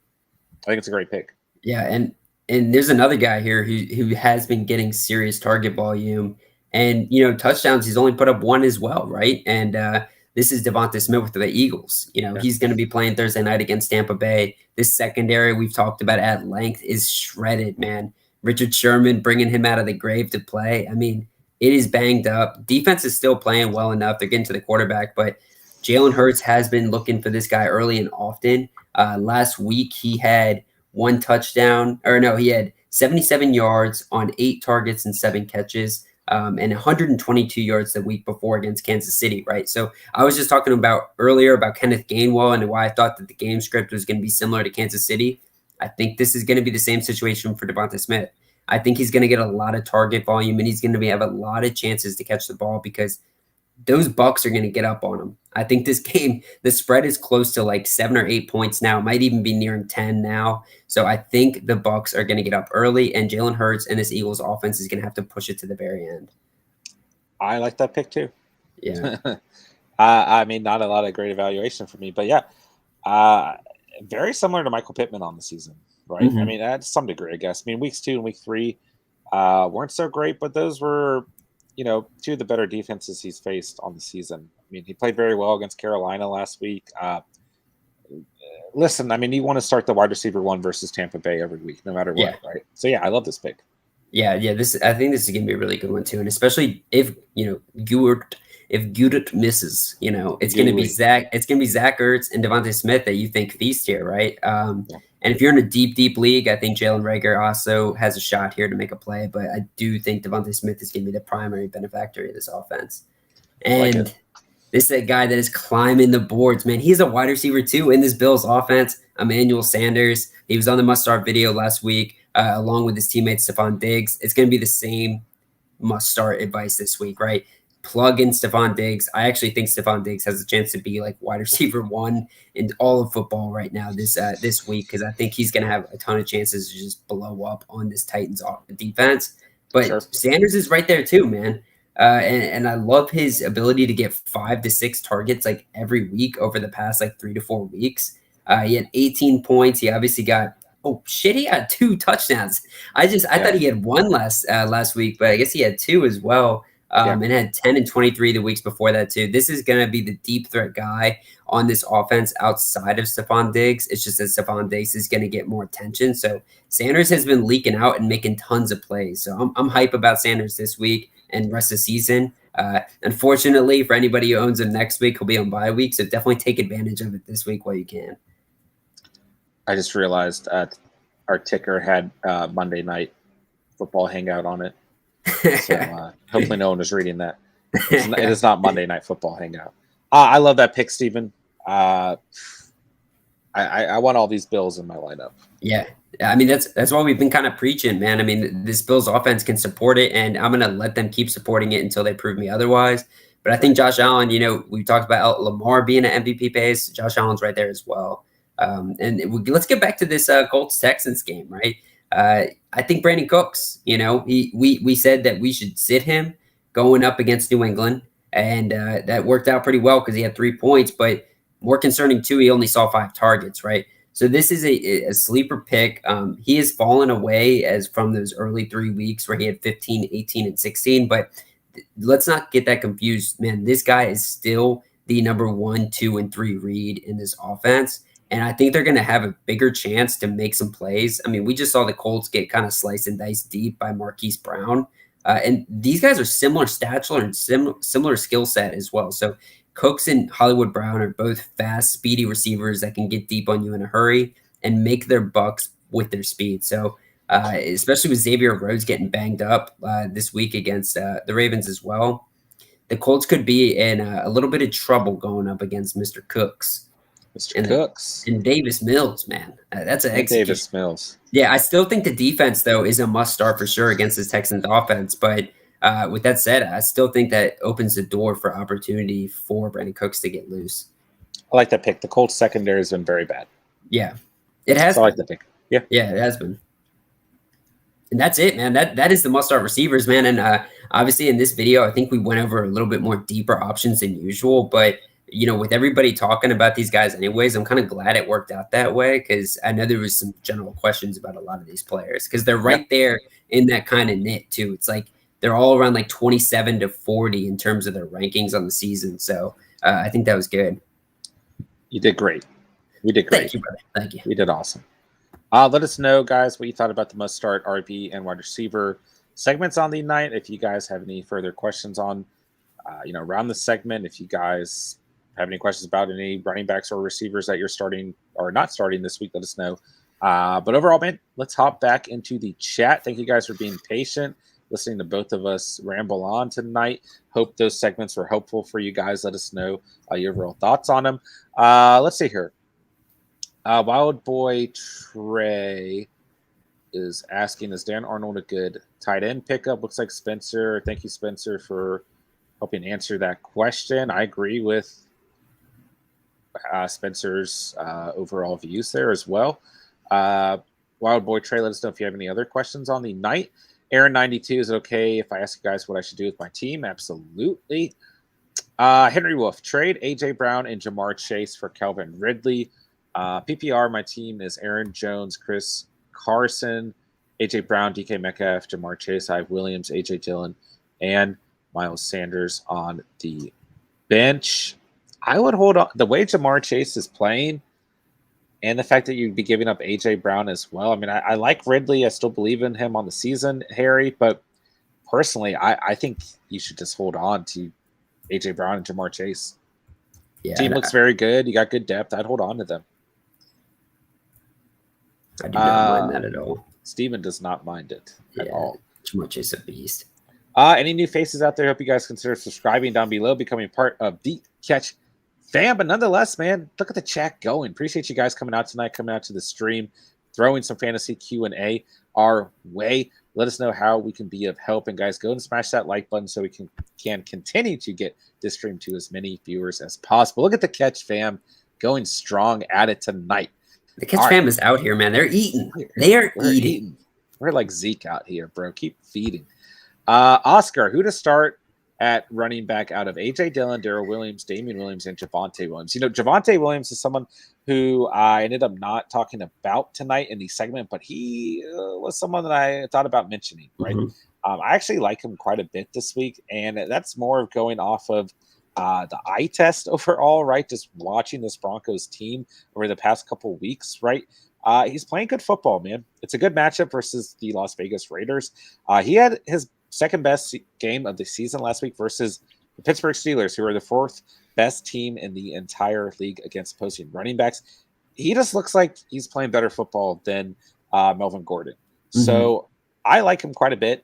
And looking at those starting options, I think he's probably your best shot at a good stat line. Then I'd probably put Damian Williams. Then I kind of flip a coin between A.J. Dillon and Darrell Williams, personally. Yeah, I like Damian Williams here, but I think that's just because he probably presents the most consistent RB1 value there for his team. But yeah, Javonte Williams, man, just come on, Broncos. Just give it to him already. Yeah. Let him take over, man. This Melvin Gordon experiment's over. Give it to Javonte already. And I mean, Gordon can still be utilized. He's a fantastic RB2. But just let Williams take the rank, especially since I own him, right? Okay. Nick R., my whole running back core is on a buy or hurt. Who is a good pickup? Only need them for 1 week. There's quite a bit. I mean, if we did put out our waiver wire pickup video for the week, so go check that out too. But yeah, Devontae Booker, Darrell Williams, Alex Collins, A.J. Dillon, Giovanni Bernard. I mean, there's a lot of running backs that you could utilize for 1 week out there on the waiver right now. And that's probably running backs just keep dying, right? These the more and more waiver running backs keep happening. Yeah. So yeah, there's quite a few. I would look for. I like Booker the most right now, but Herbert on the Bears, rookie on the Bengals, who I already forgot his name, but yeah. Is it Chris Evans? Yeah, it's Chris Evans. Yeah, the most basic name ever. No, I swear it is, and it's Captain America, man. Yeah. Captain America, go pick him up. I like Chris Evans a lot this week. Actually, I think he's got a real chance, just because. I mean, like we were saying with the positive test. I honestly I just heard you starting to say I liked Chris Evans a lot in the Avengers, and I was already You're triggered. Yeah, I was channeling you out. Drew traded away Mixon and Antonio Brown for Cook. Thoughts? I don't hate it. I mean, if you have the conviction in Cook, and don't get me wrong, when Cook's healthy, he's still a top 5 running back. So I don't hate it. Mixon's been dealing with injuries as well. So, I mean, you kind of have a possible inconsistent running back one regardless. Hate to see you lose AB, but I do think it's a fair trade. So I don't hate it, Drew. Max, what's going on, brother? Good to see you. Aaron 92, I've got Tannehill, Zeke, Najee, CD, Lockett, Mark Andrews, Mike Williams on my bench, Claypool, Debo, Singletary, Parker, Gainwell, and Lawrence. I think it's a pretty good team. I mean, hurting at the QB position a little bit, but enough to get you some dubs. I love the combo of Zeke and Najee. I mean, CD Lamb with Lockett, you might be slightly disappointed, but I still think on the season that they will be okay. And then having Williams, Claypool, and Debo on the bench is ridiculous. I love Mark Andrews, who finally had that made up for the first 5 weeks last night, got all the points that he was supposed to have through the first 5 weeks in one game. So he's looking great on the rest of the season. So, yeah, I don't mind that team, Aaron 92. Alex, what's going on, man? Hope you're doing fantastic tonight. PPR 1 through 4 obviously need to make 1 and 4. I'm sorry. Need to make moves. Cousins, Swift, Cook, Patterson, Damian Williams, Mixon, Montgomery, Chupa, Jamal Williams, Higgins, Sutton, Ridley, Michael Thomas, Noah Fant, 2 wide receivers, 2 running backs, 1 flex. Do you guys ever differ on Steven's picks during this segment, or you guys both do it? We do it individually, Yeah. and then we come together and we talk about it. So yeah, I think we definitely differ on it. And the way we view players, at times it can seem like we have kind of a consensus, but especially if you watched our preseason videos, we definitely disagree about some of these guys for sure. We love to disagree with each other. Yeah, like I disagree with Miles Gaskin, but I know he's a gas man, and I know there's a lot of gas man favorites in the catch fam as well. I said be hesitant on that one, but I think it could work out. Let's see. Going back to your first question, though, you have got quite a few running backs, which is a good thing. I mean, it's bad. It's not a bad problem. I would say that you need to upgrade at the receiver position, and I think you could package Williams, maybe Hubbard while you can. And to clarify, Jamal Williams, since you have Swift, you should be rooting for Swift on a weekly basis. I mean, being that you've got Swift, Cook, Cordero, Pounder, and Cheese, and Montgomery, I think you could probably package 2 running backs. Steven's going to hate me for recommending maybe Mixon, but Mixon and Jamal Williams, you could get a sexy trade out of that, man. Yeah, it might be sexy. It might be very sexy. But at the end of the day, guys, you know what's sexy? Joe Mixon. The guy was hurt and barely got any snaps and still had a good fantasy output. So sure, I'm gonna root for Joe Mixon until he proves me otherwise. I would look to upgrade by trading out of the running back position for an elite wide receiver, maybe a Jamar Chase, the way he's playing, a Justin Jefferson. But that's where I would look. John, I just see this question here, and I got to bring it up because it's from Emily Collier. Kirk Cousins or Taylor Heineke rest of the season? I like that question a lot because that's like low-key a good I don't know between the two of them. I kind of lean Heineke here. I think I lean Kirk Cousins. So, I mean, if you look at it, he's kind of fallen off the past couple of weeks. But before that, obviously, he was like, QB4 on the season? And then you got Heineke, who's just Mr. Brett Favre in a different body. So it's going to be interesting, right? But I don't know. You're probably right. You're probably right. I think I'm getting a little excited. I love Heineke, man. Like, don't get me wrong. But Kirk Cousins is more proven, right? Mm-hmm. And I just think he's a safer bet overall. Yeah. I mean, I like both of them, right? Heineke's still QB 15 at the moment, if I'm not mistaken, depending on scoring format, of course. And Kirk Cousins is only QB 13. So and that's QB 15 without week 1 too. So sure. Yeah. Kirk Cousins, tough matchup versus Carolina this week. He's gonna have 2 pretty solid performances, more than likely, after the bye week with Dallas and Baltimore.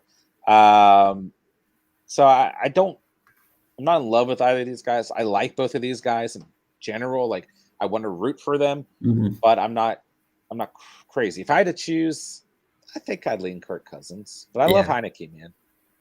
I do. It's a tough question. It's a good question, Emily. Thank you.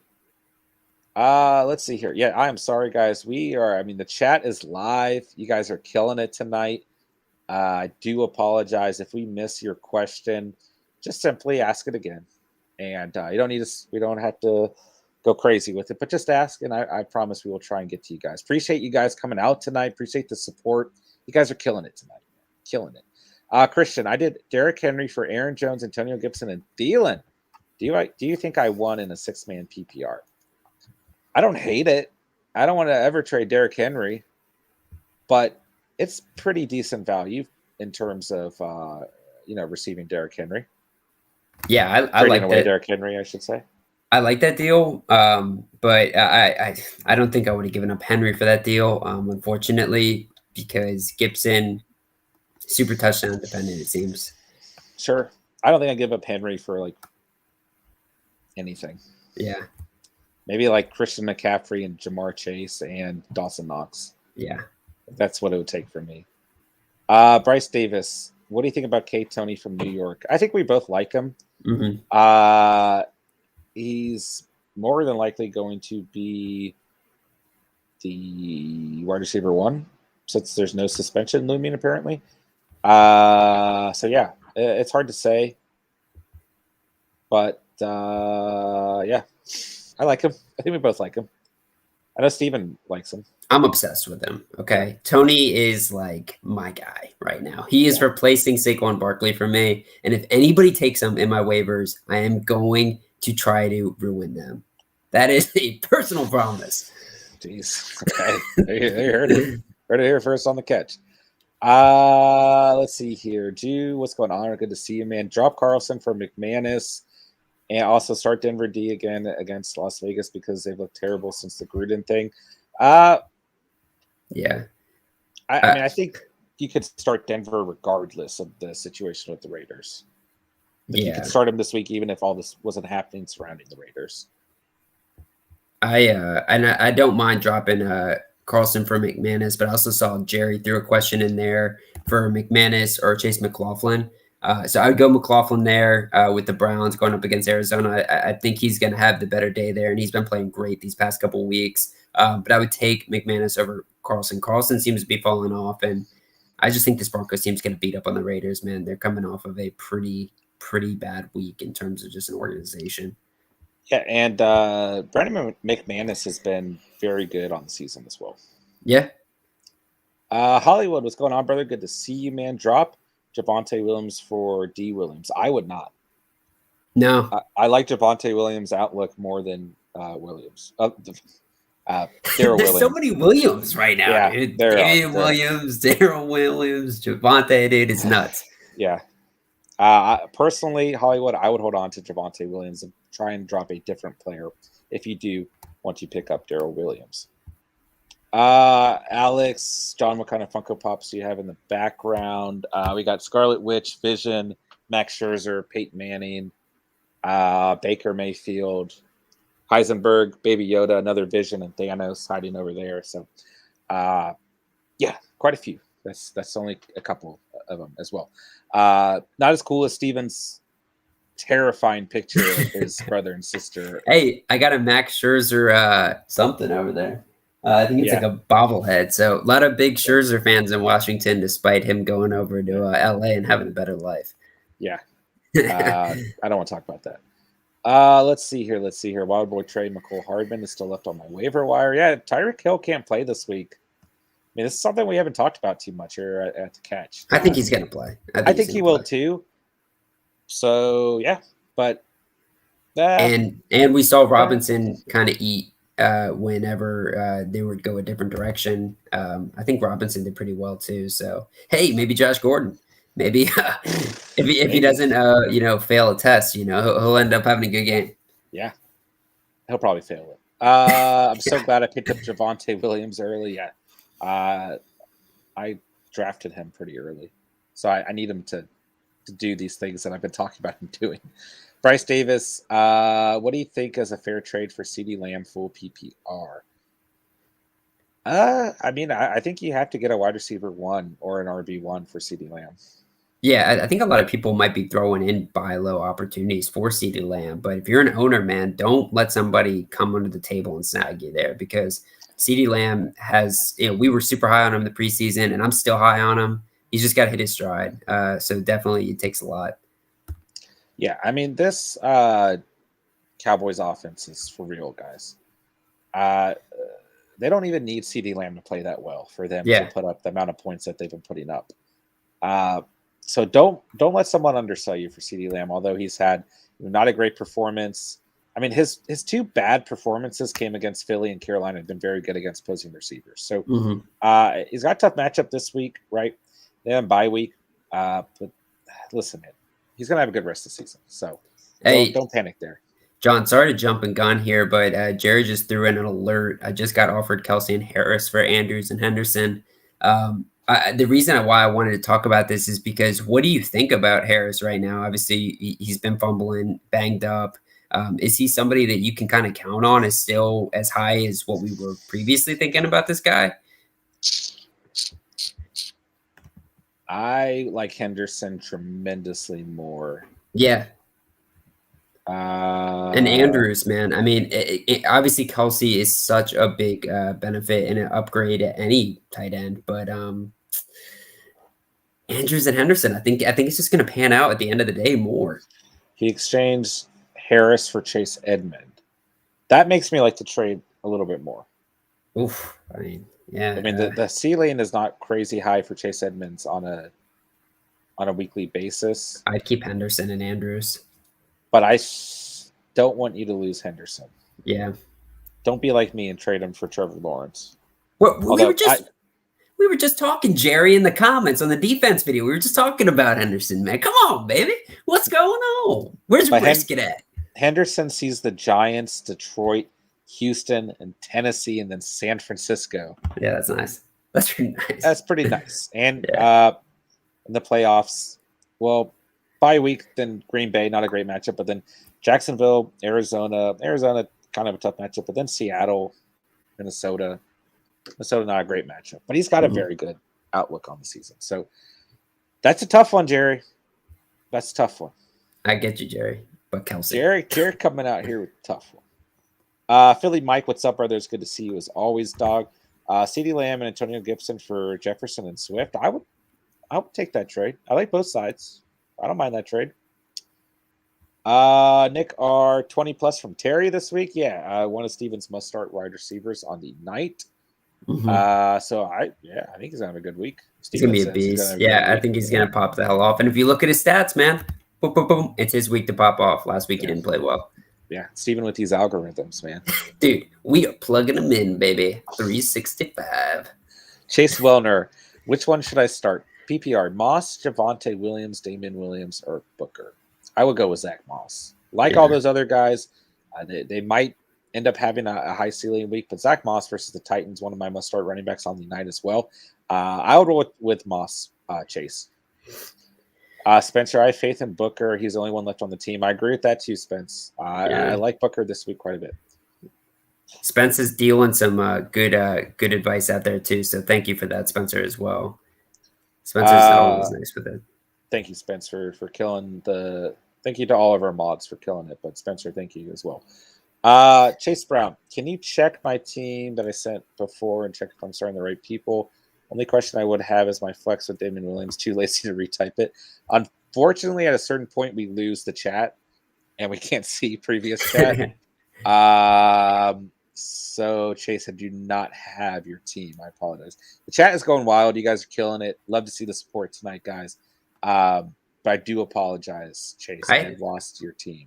I had to take my sweater off. I was getting so hot because of this chat, man. You guys are doing good stuff today. You guys are killing it. Juke, Robert Woods for AB just got asked, what do you guys think? I get AB. I like both of those. I'm still not giving up on Robert Woods on the season, though. I would just look at who do you have more conviction in overall, and what offense do you think will perform better overall? Obviously, both of these offenses are going to kill it on a weekly basis, right? Robert Woods coming off of his best game of the season. Antonio Brown coming off of his best game of the season. Robert Woods and the Rams are going to see the Giants, Detroit, Houston, Tennessee, and San Fran. Yeah. It's pretty beautiful. I mean, I saw some Max said in the comments, someone dropped Woods in my league. Should I pick him up? I mean, Woods was really sleeping in the beginning of the season, but it looks like he has awakened and emerged. So I like Woods and I like AB, but I got to say between the two of them, I like AB a little bit more. Yeah. I don't mind it either way, Juke, but I like both of them quite a bit. I think they're going to be very good wide receiver twos or flex plays throughout the rest of the season. Any new faces out there, if you guys are considering subscribing down below, becoming part of the Catch Fam. Hope everyone has smashed that like button, man. We are killing it tonight. Catch Fam is in full force. Let's continue to grow the community. Any new faces out there, go ahead and hit that sub button down below. Bryce Davis, who should I trade Lamb for? I think, once again, you have to get an RB1 or a wide receiver 1 if you're going to trade away CeeDee Lamb. Don't let other managers undermine you on a receiver who's probably going to continue to take off this year. I mean, this offense as a whole, I would continue to want pieces of the Cowboys on your fantasy roster. Yeah, there's a trade that was or comment relatively similar. Ari Hakimian, and sorry if I mispronounced that, but is Lamb for AJ Brown a good trade? I think the upside for AJ Brown is still there. In that situation, honestly, I think both are big upside plays right there. So when you're looking at trade offers for a guy like CeeDee Lamb, I wouldn't take an AJ Brown, right? I think AJ Brown, while he has a high upside, is still a lower end player than CeeDee Lamb. when all things are a go, and sees a higher target share, I think, too. And I think the offense is a hell of a lot better than Tennessee's. I scrolled down here to Chase's comics. I feel bad. I don't want him having to continue to type out his team. That's a pain.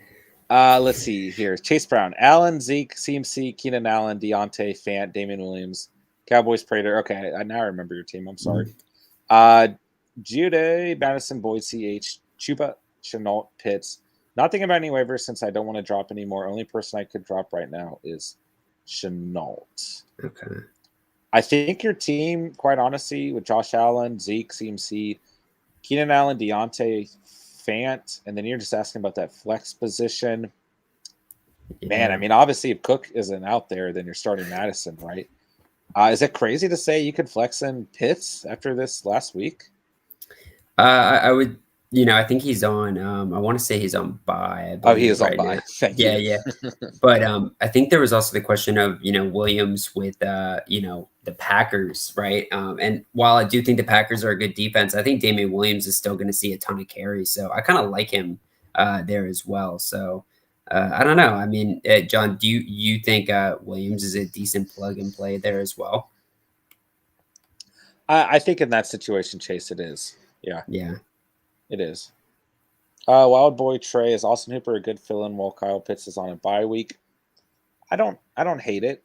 If that's the best you can do, sure. I mean, I look for this to be a pretty high-scoring game this week for Cleveland. So it's not always pretty when you players on bye. I could see him having one of his better stat lines. I mean, this is actually a pretty decent defense in Arizona, but I do look for this game to maybe get out of hand. Yeah, I would say definitely keep tuned for John's tight ends of the week, because I'm sure John's going to drop some tight ends that maybe you'll have the option to maybe throw in there as well, right? Because I think John and I relatively are scared off by these Browns tight ends at large just because they're so hit or miss. Wow, you guys are killing the chat tonight, man.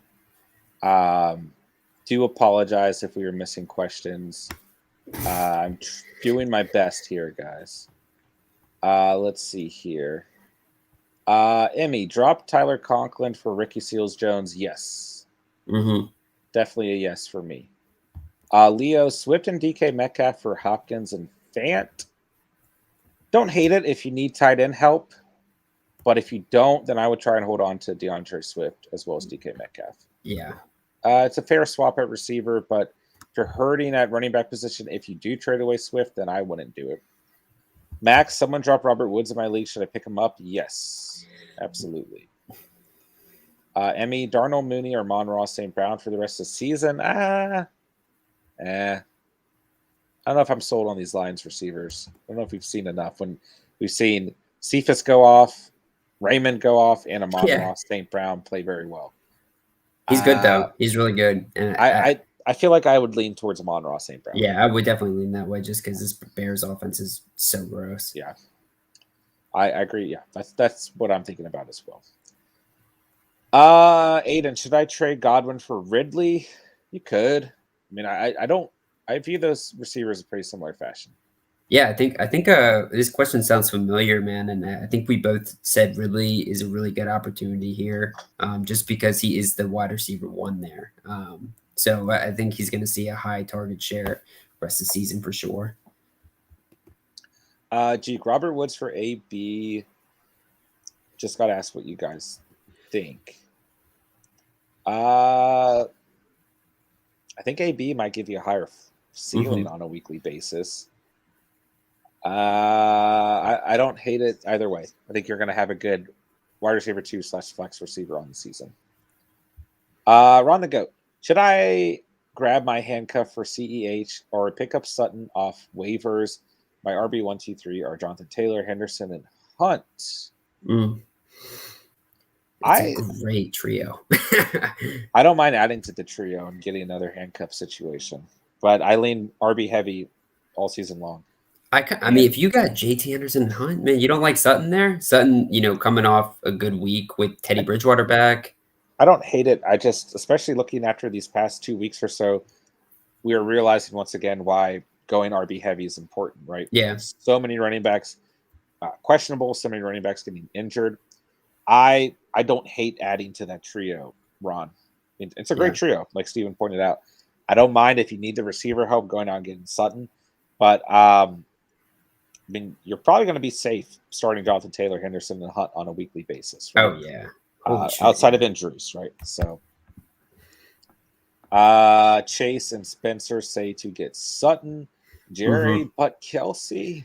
Yeah, I know, man. That's a tough one, dude. Try to get a counter offer, man. That's what I would do. Sure. Ari, what's going on? Hope you're doing well tonight. Is Lamb for AJ Brown a good trade? Yeah, I think I brought that one up earlier. Okay, that's right. We already answered that, didn't we? Yeah, like 2 seconds ago. Sorry. Yeah. Chase, Jerry is also having 2 RB1s and Mark Andrews the top 10 at worst. Good point. At worst, yeah. Charlie Zigmund. Steven feels very personal. Yeah, man, dude. I need Mark Andrews to be the GOAT, brother. I need him. Charlie, which 2 in PPR? AB, Pittman, Cooks, and Devonta. Ooh. All these guys. All these guys. Them, yeah. That was a good question, Charlie. All of them are on Steven's must-start list of the night.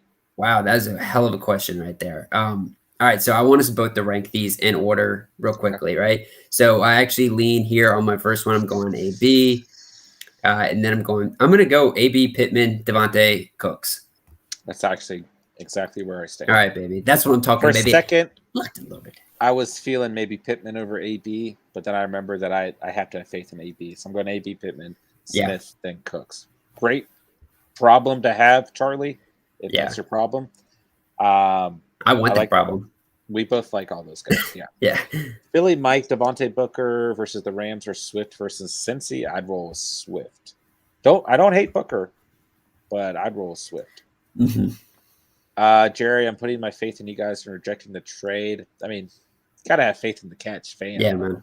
Look at this. What we're here for, Jerry. Yeah, look at that.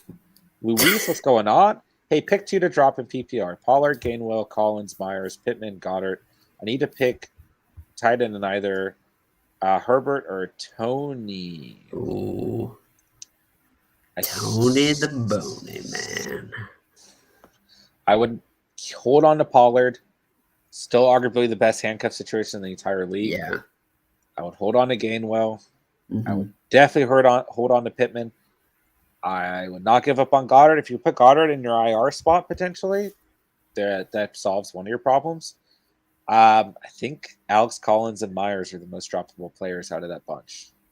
Yeah, it sucks too because I love Myers, but I want to see what Tony can do. I think the upside of Tony definitely outweighs the upside of Myers, and his Pat's offense is not looking pretty. Nick R, can Book produce 15 plus even against the Rams? I think that's about as high as the ceiling goes, and it really has to do with there being no one else on this offense. So I don't know if I can see him above 15 this week. I think Panthers next week. We should probably temper expectations on Booker to be like a low end RB2. Honestly, I mean, let's not think that he's going to take over and get 3 down work. I mean, he's going to do that, but it's not necessarily going to be like pretty work, right? You're just itching for close to 10. What he did last week was great when he filled in for Barkley, but the Cowboys were ahead. The defense had already been balling for the day. They didn't really need to worry about this game. They probably weren't worried. And he played very well filling in. But don't get me wrong. I don't know. Going up against the Rams, who just stuffed Alex Collins, right? Another backup RB situation. Mike Glennon's the quarterback. Tony's probably going to punch like 7 players. And I'm looking forward to it as well. Evan Engram will be the only pass catcher out there. So I hope he has more than 15 points, but I see him that about being as high as his goes. Which is good. I mean, shit, that's actually really good if you're talking about a flex guy for you. I'm happy with that if you're a 12-plus league. Philly Mike, I have Swift, Gibson, Montgomery, Henderson in my full PPR league. Who should I trade and what for? I don't need much because wide receivers are nasty, but I need to trade one. I would keep all those guys, Philly. Yeah, if I were going to trade anybody, it'd be Montgomery because he's coming off the injury, not only, but also that injury in particular is really hard for running backs to come back from and still be as explosive. And you got the concern that Herbert and Williams are going to, play well while he's gone, and it's going to be a split committee when back. Yeah. Jerry, just saw that you had to head out. Thank you, Jerry, as always, man. Appreciate you, bro. Won't be able to tune in until next Monday. Hope you have a good vacation, brother. Hope you have a good trip. Always appreciate you being here, man. If you already did head out, I do apologize, but we do appreciate you, brother. All right, let's see here. Man, you catch fam. Catch fam. It's looking beautiful. Just killing it. Ron the GOAT, AJ Brown literally just stinks up my lineup. I think he'll get better. I would still have faith, but I can definitely see where he's stinky right now. Yeah. Chase, Wellner, Emmanuel Sanders, or Devonta Smith? Emmanuel Sanders. Heard it from the receiver master, Steven. It's really close, though, because I really do think Smith is going to have a good game. It depends a little bit on the matchup, right? I think if you want consistency, I think Smith is going to give you a higher floor in this game, but I still put Sanders. I think he's going to have a high floor at the end of the day as well, and he has a chance to get a touchdown. He has a chance. He has a chance. With Josh Allen, he's got a chance to get 2. Great evaluation. Let's see. Chase Brown has let me down so far. Debo bailed me out, thankfully. Let's go, Debo. Wild Boy. Yeah, seriously. Wild Boy Trey is Austin Hooper. We already went over that one. TS, what's going on? Who should I put as my number 1 waiver claim? Gaskin, Booker, or Darrell? If it's Darrell Henderson, I put him first. Then I put Booker. Then I put Gaskin. Whoa, brother! Don't contradict your must starts now.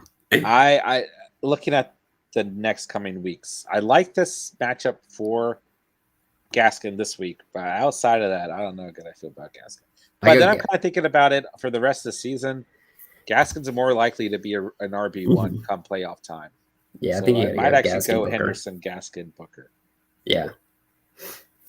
Luis, pick 2 to drop PPR, Pollard, Gainwell, Collins, Myers. Oh, we did that one. I'm sorry. Gosh, catch fam. I can feel the energy tonight. Secret is Booker. What did you just say? It's radiating. Okay. Secret is Booker a good start this week because I have Miles Sanders and D Harris. Not Miles Sanders. I can tell you what, get him out of your lineup. I agree. See him pop off now. He's going to be like the first running back against the Tampa Bay Buccaneers to dominate. Eventually, right? I mean, he's got to have a good game. I don't know. Maybe. At some point this season. I think Booker is a good start. I agree. Harris he's in timeout, bro. He's in timeout. Just like whipping him in a corner. I'm terrified that we might see that. I'm very terrified of that. Yeah. Christian, should I do DeAndre Swift for Najee Harris? Yes. Yeah. I think both sides are good, but I think Harris for sure. This Harris, guy. I must start RB on the week. Gonna have a fantastic week this week. If he's healthy, bet, man. If I had money, I would bet on that. Yeah, for sure.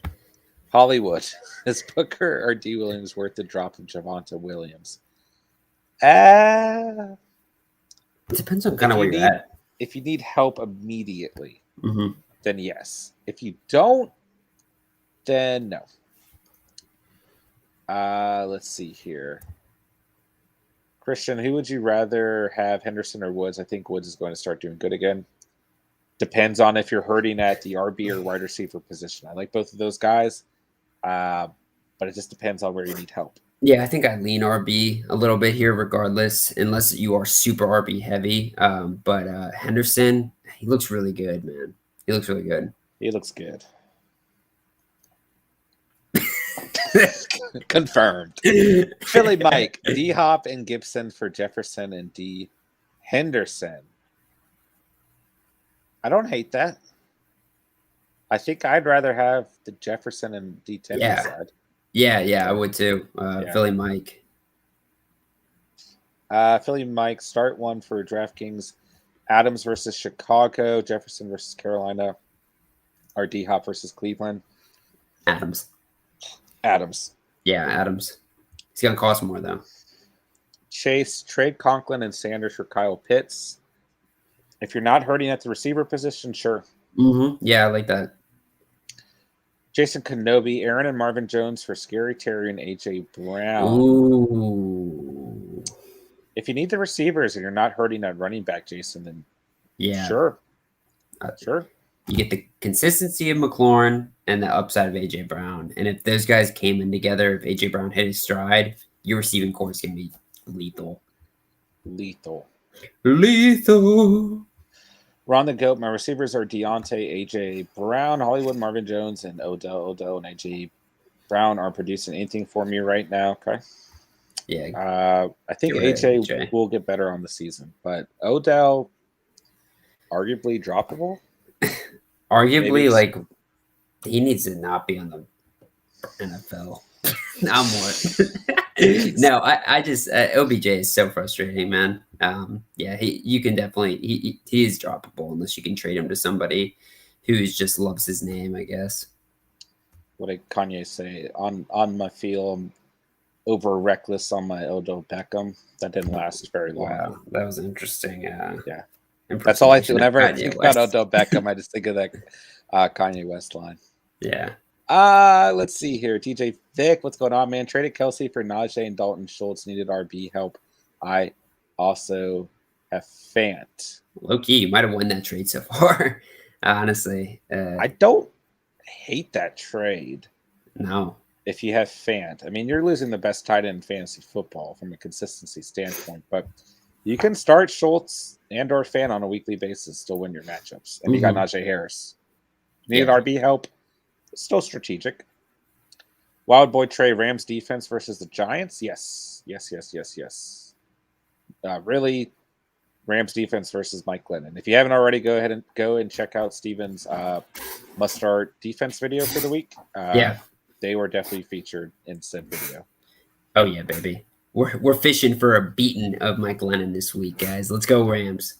The fishing thing.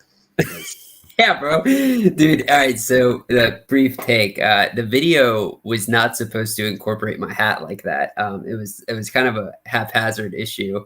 And so you'll see that like it gets changed throughout the video. I had to fix it. Did you ever fix it? It first started like this, right? And then it turned into like this. So it got a little bit better. It was I was really confused about that. it was a little bit better.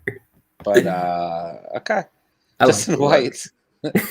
This week, should I start Hollywood Brown or Thielen? I think he's stick with the Hollywood Brown. Yeah. I like both of them, but the way Brown is playing, I think he's top 10. He's top 10. Top 10. You heard it here first. Only we know that stat here at the Catch Square, which is why you guys should be smashing that like button and subscribing if you're not already part of the Catch fam. TS, who should I put as my number one waiver claim? Gaskin. Oh, we already went over this one. I am sorry. Philly Bike, is Mike Lennon a sneaky start versus the Rams? No. Or Mills versus Colts need a cheap sneaky start catch fan? I would lean with Mills way before. Like you just said no. I'm sorry. Before we even finished the question, you said no. I mean, do you agree? I'm not. I would Philly Mike. I would start Mills way before I'd start Glennon. Yeah, Mills is a good quarterback, man. I think I'm scared as a Colts fan, dude. Yeah. Hollywood, Kyle Pitts or Schultz, and Amari Cooper for Kelsey. My other wide receivers are Allen, Hopkins, Waddle, and Sanders. I don't hate that. You can start Allen and Hopkins on a weekly basis, flex some Sanders and or Waddle if you need to, and you're getting the best tight end fantasy football, and you're still going to have Pitts or Schultz. Yeah. I'd say all day, Hollywood. Yeah. Chase Brown, any waiver wire pickups worth getting over Shenault or keep Shenault? I mean, I actually don't hate holding on to Laviska Shenault. Yeah, I don't either. He's still the wide receiver 2 on the team. Didn't have a great outing like we thought he would against Tennessee, but I don't mind holding on to him, man. I truly don't. Like I was saying earlier, I mean, he was being utilized a little bit differently, and it turned out so poorly. So hopefully they can kind of pivot him back to where he's good at, and kind of use him as like one of those gadgety, scissor type. What does scissor mean? I don't know, but those kind of tool players that come out of the backfield, do reverses. They get the ball in his hands quick. So I'm hoping that's what happens with Chenault, because we saw last week they didn't do that, and he looked bad. He looked bad. Yeah, I mean, dude, we were both wrong on him last week, and so I think if he has another bad week too, yeah, you could definitely get rid of him. Philly Mike, Chris Godwin, and Antonio Gibson for Keenan Allen and Joe Mixon. Did we already hit this one? I don't remember. Yeah, we did. I don't mind either side. Yeah, I don't mind either side. It's like my team. Max, what do you guys think about Michael Gallup? Speaking of your team, Steven. Yeah.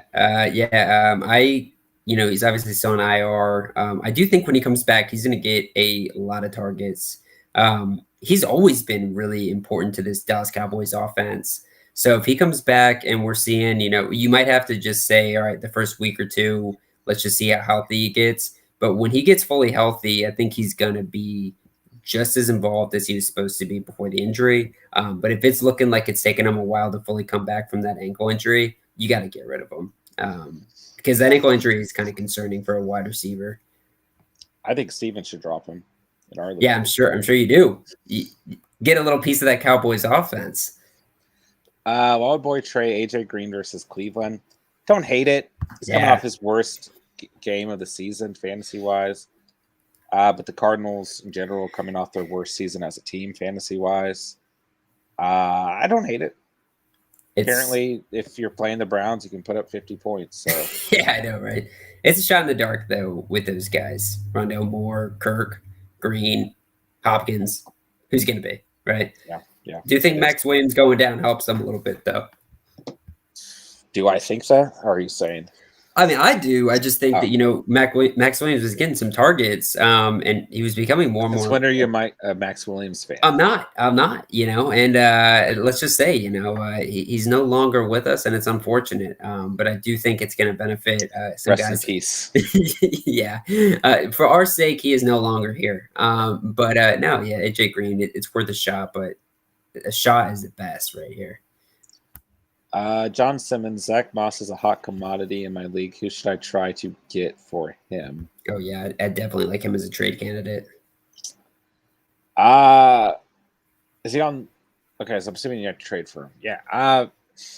I would just look at the team that currently owns him and what their needs are and what you are willing to give up. But you're probably going to have to give up a low-end wide receiver 1 or wide receiver 2, the tight end, or you're going to have to give up a starter. Mm-hmm. I read it the other way. I read it like, who should I get for him? But yeah, either way. Okay. I'm sorry. You're right. Yeah. You should get a starter. Same thing, right? Yeah. Just vice versa. Yeah. But the only thing is, if you're going to get off a guy like Moss, who's been playing really well, it's just that a lot of it has been baked into this touchdown efficiency. I would go after a guy that can get it done without the touchdowns. So consistency without the reliance on end zone looks, right? So because outside of that, I think Zach Moss is probably going to be a better option. Yeah.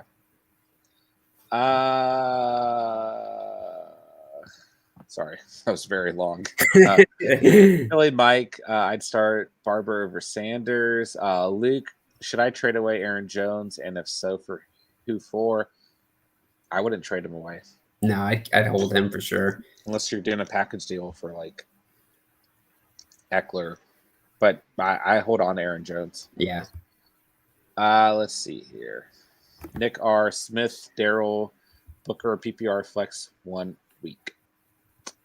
If it's, I think Darrell Henderson versus the Giants. Or excuse me, not versus the Giants. That's not who they're playing this week. But I like Henderson. Is it Darrell Henderson or Darrell Williams? Because I feel like that would make. Yeah, because Henderson's like a clear-cut guy here. I do like Devonta Smith as well, who Steven had listed in his must-start receivers of the night. Let's see here. Is Michael Carter from the Jets a good running back pickup for the season? I would say so. Yeah, well, I think so too. Yeah, I mean, if we're looking at all these waiver wire guys as good pickups, I think you definitely have to look at a guy like Michael Carter as a good pickup. Absolutely. Chase Brown. Any waiver wire pickups worth getting over Chenault? No. I don't know if you answered this because I was getting food. I think you should stick with Chenault, bro. For 1 week. Yeah, for 1 week. Yeah. I think we both agree, Chase, you should stick with Chenault. Over G. Traded Hunt and Patterson for Diggs. I have Cook and Swift as my running backs. Hill, A.J. Brown, and Ridley are my receivers. I don't hate it. Mm-hmm. I like it. I do more than upgrade at the receiver. But, it's pretty penny over, but I don't hate it. Philly Mike, Najee Harris, and CD Lamb for Justin Jefferson. I think whoever's getting whoever's getting Najee Harris and CD Lamb wins that by a lot. I agree. Christian, where would you rank Adam Thielen rest of the season? Better in standard and half PPR, but still up there. Would you rather have Gibson or Henderson? Like both of these guys quite a bit, but looking at the upcoming schedule, I think I'd rather have Henderson. But I like both of them. Ron the Goat says Henderson. Philly bought Mike, the wide receiver, badly. 3 running backs. Don't ask how. CMC, Chubb, Harris need a wide receiver. Would you trade Najee Harris for Mike Evans and Devonta Smith or Nick Chubb for A.J. Brown and Pittman? Looking at both those trades, I think I like both of them.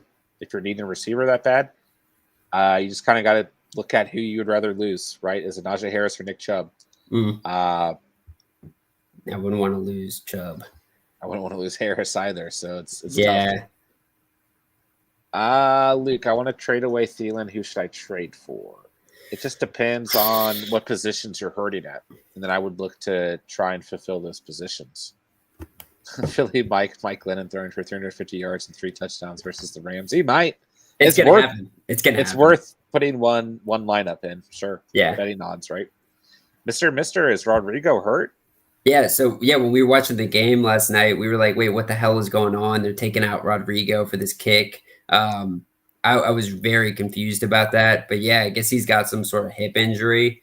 He played awful in that game too. So, usually I have a man crush for him, but tell you what, I tell you what, I'm a little upset with him. Might have to break up with my man Rodrigo Blankenship. But yeah, let's we're gonna go on break. Me and him, we're gonna take a break for a little bit. So in terms of kickers, I would stay away from him for a couple weeks just until he does get healthy.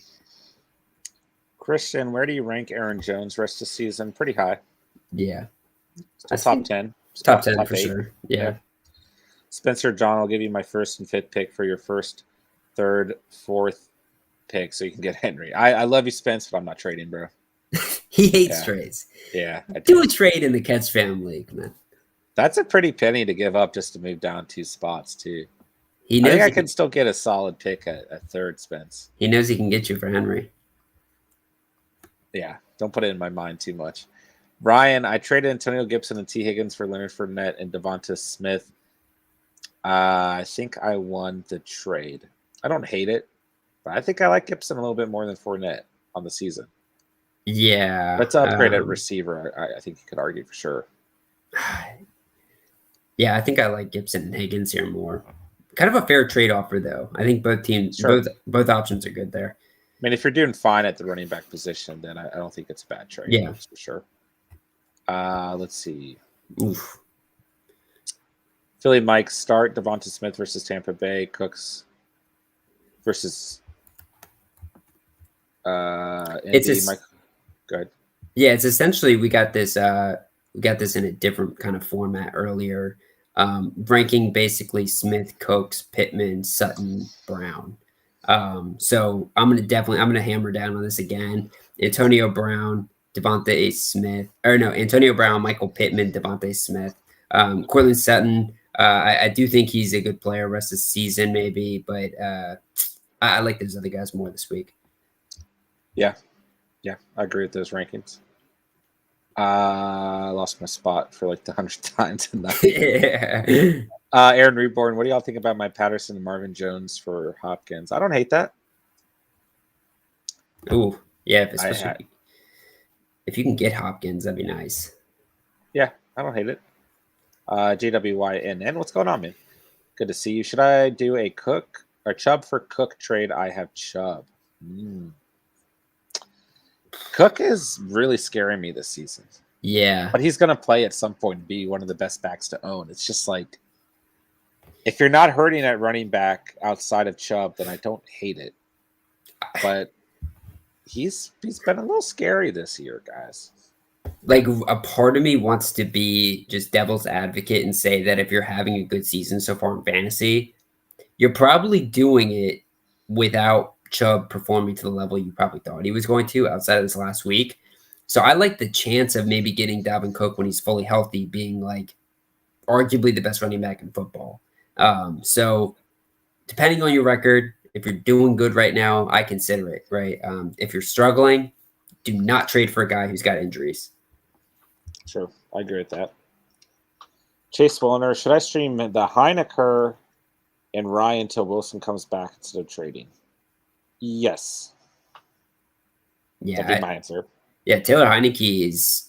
I mean, he is dominating right now with what he can do in fantasy terms. I mean, maybe in real football sense, he's still learning and he's still struggling. But yeah Taylor Heineke's been good. 15th on the year so far, so I like that, and I think he's going to keep improving.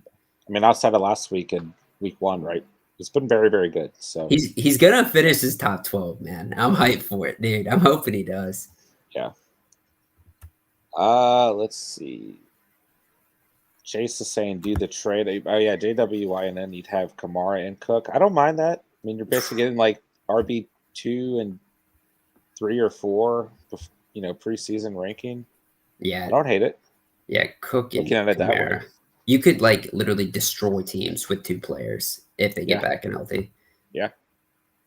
Ron the Goat, should I play the Cowboys or Panthers D this week? I have Cousins, so playing the Panthers D wouldn't be ideal. Why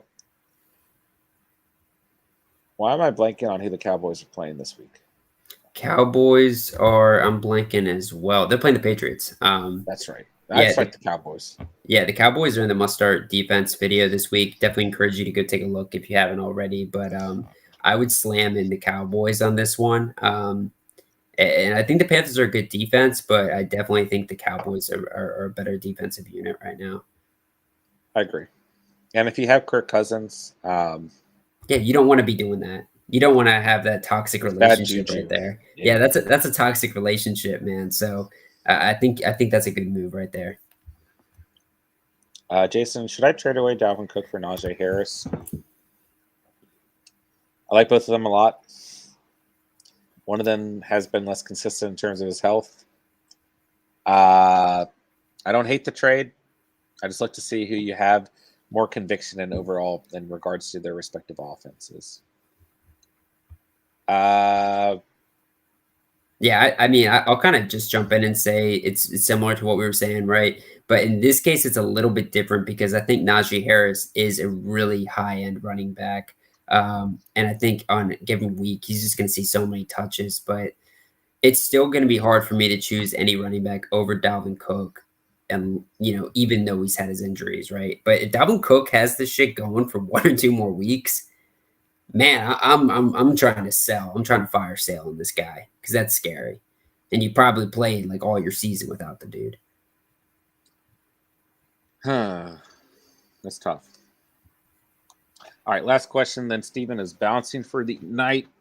Taja Carp, any sleeper wide receiver I should trade or upgrade for? I have Tyreek, Sanders, Myers, Kirk, Beasley, Waller, Schultz, Damian Harris, Davis, Gaskin, Fournette, Gainwell, 4-1 in a 12 PPR league.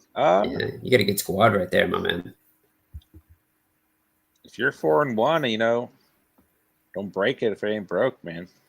Yeah, I would say, if you're looking to trade or for an upgrade on a guy that might still be a buy low opportunity, despite having a good season, I think it's Stephon Diggs still. he's ranking wise, he's pretty low on what we thought he was going to be.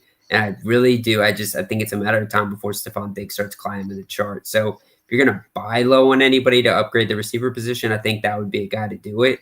And, looking at the roster that you currently have, I mean, you have Sanders, his teammate. So you can always do that inside that package and just kind of offer it to the guy and just say, hey, you know what? I'm just asking for the wide receiver 1. But if you look at it, I'm pretty sure Sanders right now is ranked higher on the season than Stephon Diggs. So that might be a good opportunity. There you have it. Yeah. All right, homie. Steven signing off. Yeah, love you guys. I'm going to be dropping the kicker video. I'm going to be working on tomorrow so that's ready to go for tomorrow night, Thursday morning. Definitely check that must-start defense video. I know you guys threw in some questions about the defenses, but I definitely get into it in that video and drop some comments in that video as well about the defenses, but also other positions too. So hope you guys have a great night. You guys were awesome in the chat tonight. Super engaging, super sick. That's what John and I live for. So really appreciate it. And love y'all. It's the Catch fam, baby. We got a busy night tomorrow, man. Yeah, we do. Must start QB tight ends. Yeah, it's gonna be busy. And we got the draft tomorrow. Yeah, dude, the draft's gonna be sick. Yeah. So look forward to it tomorrow, brother. Yeah. All right, man. All right. Good night, Steven. All right, Hidden X, what's going on, brother? We are still chilling, man. Steven is just out for the night. So, guys, I'm going to have to drop to the bottom of the chat. If I hadn't got to your question, or Steven, I didn't get to your question, you can go ahead and ask again. Let's see here. Ryan, I like Hunt more than Chubb due to him being the passing down and red zone back. Yeah, I like both those backs out there in Cleveland, man. Hidden X, how's your fantasy week? It went okay, man. Lost a game by 10 points and won another game, so it's okay. It's okay. Mr. O. John Simmons, should I trade Schultz and Moss for CD if I can? If you're hurting at receiver, then sure. As long as it doesn't hurt, your flex position or RB2 position as well as the tight end position, then that's fine. But only if you're hurting bad enough at the wide receiver position. So I'd probably want to see your whole roster, John. Ryan, my RBs are Derrick Henry, DeAndre Swift, and Fournette. I trade Antonio Gibson. He is saying bye week as Swift. It's a good lineup, man. It's a good trio. Hidden X, I was down 55, and Jonathan Taylor and Marquise Brown came back for me. Let's go. Yeah, they both went crazy, man. That's what's up, Hidden X. Philly Mike, would you sell A-Rob and Thielen both for Keenan Allen? Yes. In terms of consistency, I think Keenan Allen is definitely there over Thielen and A-Rob, especially A-Rob. I mean, I like Thielen a lot more than Allen Robinson, but yes. James Zhao, you think Jones' value goes down because of Dillon? No. I think it's just similar to what we saw last year with Williams, right? In some of these game scripts, A.J. Dillon is going to be relevant, but kind of similar to what we're seeing with Ezekiel Elliott and Tony Pollard, right? I mean, some of these high-scoring offenses, right, they need to implement a solid RB2. I mean, the Browns are a relatively similar situation as well, right? So I don't think it's going to hurt Jones's value to where you have to be worried about potentially benching him or anything. I think that they're both going to show great value the rest of the season. But I would still lean Jones over Dillon any day. Ryan, what do you think I can get for Dalvin Cook and Madison in my other league? Probably a pretty damn good trade, especially if you're offering both of them. If you're offering just one at a time, probably still pretty good value. If you were to offer both of them, sky's the limit there, man. Hidden X, should I trade Dak, Robbie Anderson, and Tyler Boyd for Patty Mahomes? Well, I do think the Chiefs are going to turn it around. They have some good weeks coming up. Dak is, if I'm not mistaken, playing better football than Patty Mahomes. I mean, I'm not trying to bet against Patrick Mahomes.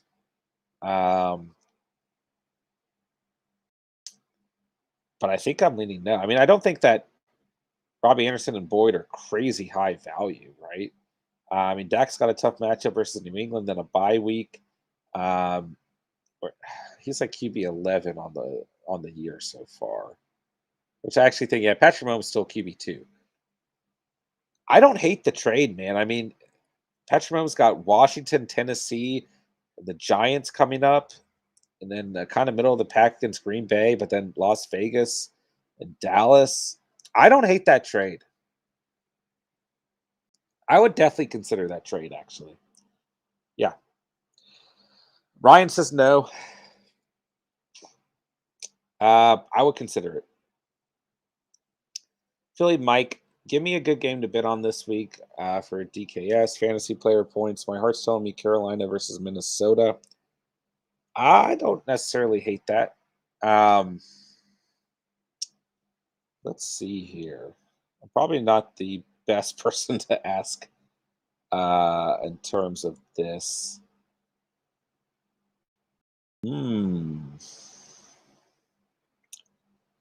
Baltimore and the LA Chargers, maybe a good matchup. James Zhao, would you trade Hopkins and Godwin for Devontae and Jones Jr. Godwin on bench?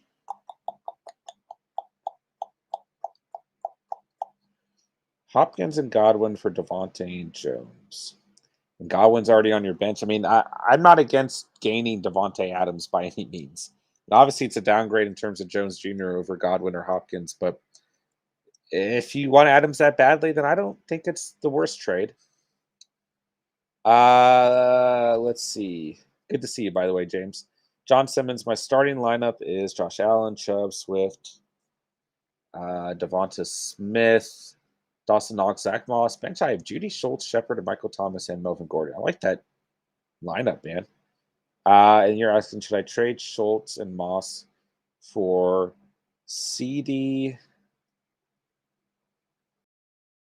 I don't hate that trade.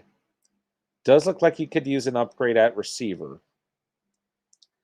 You've got good depth right now, right, with Moss and Schultz. So I just think do you want the immediate upgrade at receiver, or would you rather have some depth overall in your roster? I think it's a question you have to ask yourself. Don't hate it either way, though.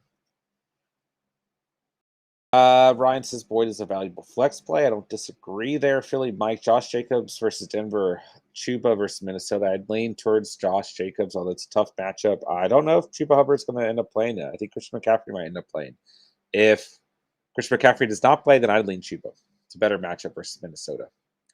Jason, is Jalen Hurts in your top 5 quarterback versus season? I think you could certainly argue that. Yeah, he's playing like it, so for sure.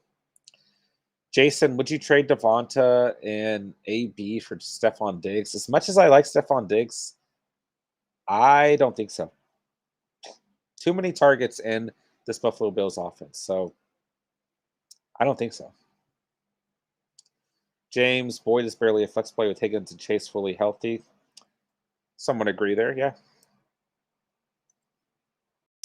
Ryan, would you give up Dalvin Cook and Madison for Jonathan Taylor, Jalen Hurts, and Jamar Chase? It's the league. I need a quarterback. Dalvin Cook, Madison, Jonathan Taylor. Yeah. I mean, I hate to see you lose Dalvin Cook and Alexander Madison, but that's a fair package. I mean, when you initially asked to trade, that's the type of package I would like to see, right? Jonathan Taylor, Jalen Hurts, and Jamar Chase right now, all at least top 10, if not top 5 in their respective positions. So I think it's a great trade, Ryan. Absolutely. And then you don't have to worry week to week. Do I start Dalvin Cook? Do I start Madison? You've got enough solid running backs, and you're gaining Jonathan Taylor, and you're gaining top 5 quarterback and top 5 receiver. I think it's a great trade, man. Philly Mike, Tyler Higbee versus the Giants, or Noah Fant versus the Raiders. I think I'm willing to lean towards Tyler Higbee there, but I don't mind either start. Jeffrey Mason, PPR 2 weeks ago, I traded Zeke for Mclaurin, Patterson, and Brown. I had no wide receiver depth at the time. Is this a win-win trade? Yeah. If you needed the receiver depth, I think Patterson is still the heartbeat of the Atlanta Falcons offense, whatever's left of it. And you got 2 great receivers you can start on a weekly basis. So, yeah, I like that trade, Jeffrey. Philly Mike, Myers versus Dallas, or OBJ versus Arizona. I lean towards Myers. It's a tough matchup for both of them, but I just don't trust Odell right now. James Zal, that's a steal, especially because he needed a running back or a QB. Excuse me. Yeah, I completely agree. All right, guys, we are going to go ahead and start to wind down the stream. Actually, a little bit of an early send off tonight. Gonna be out of here in the next 10 minutes by 10:30. Yeah, but stay tuned tomorrow, guys. Make sure if you guys didn't already, go and smash that like button. Go ahead and hit the notification bell. That way you guys do never miss a live stream or video. Tomorrow we will be doing our must start tight end and quarterback segment, as well as some fantasy Q&A.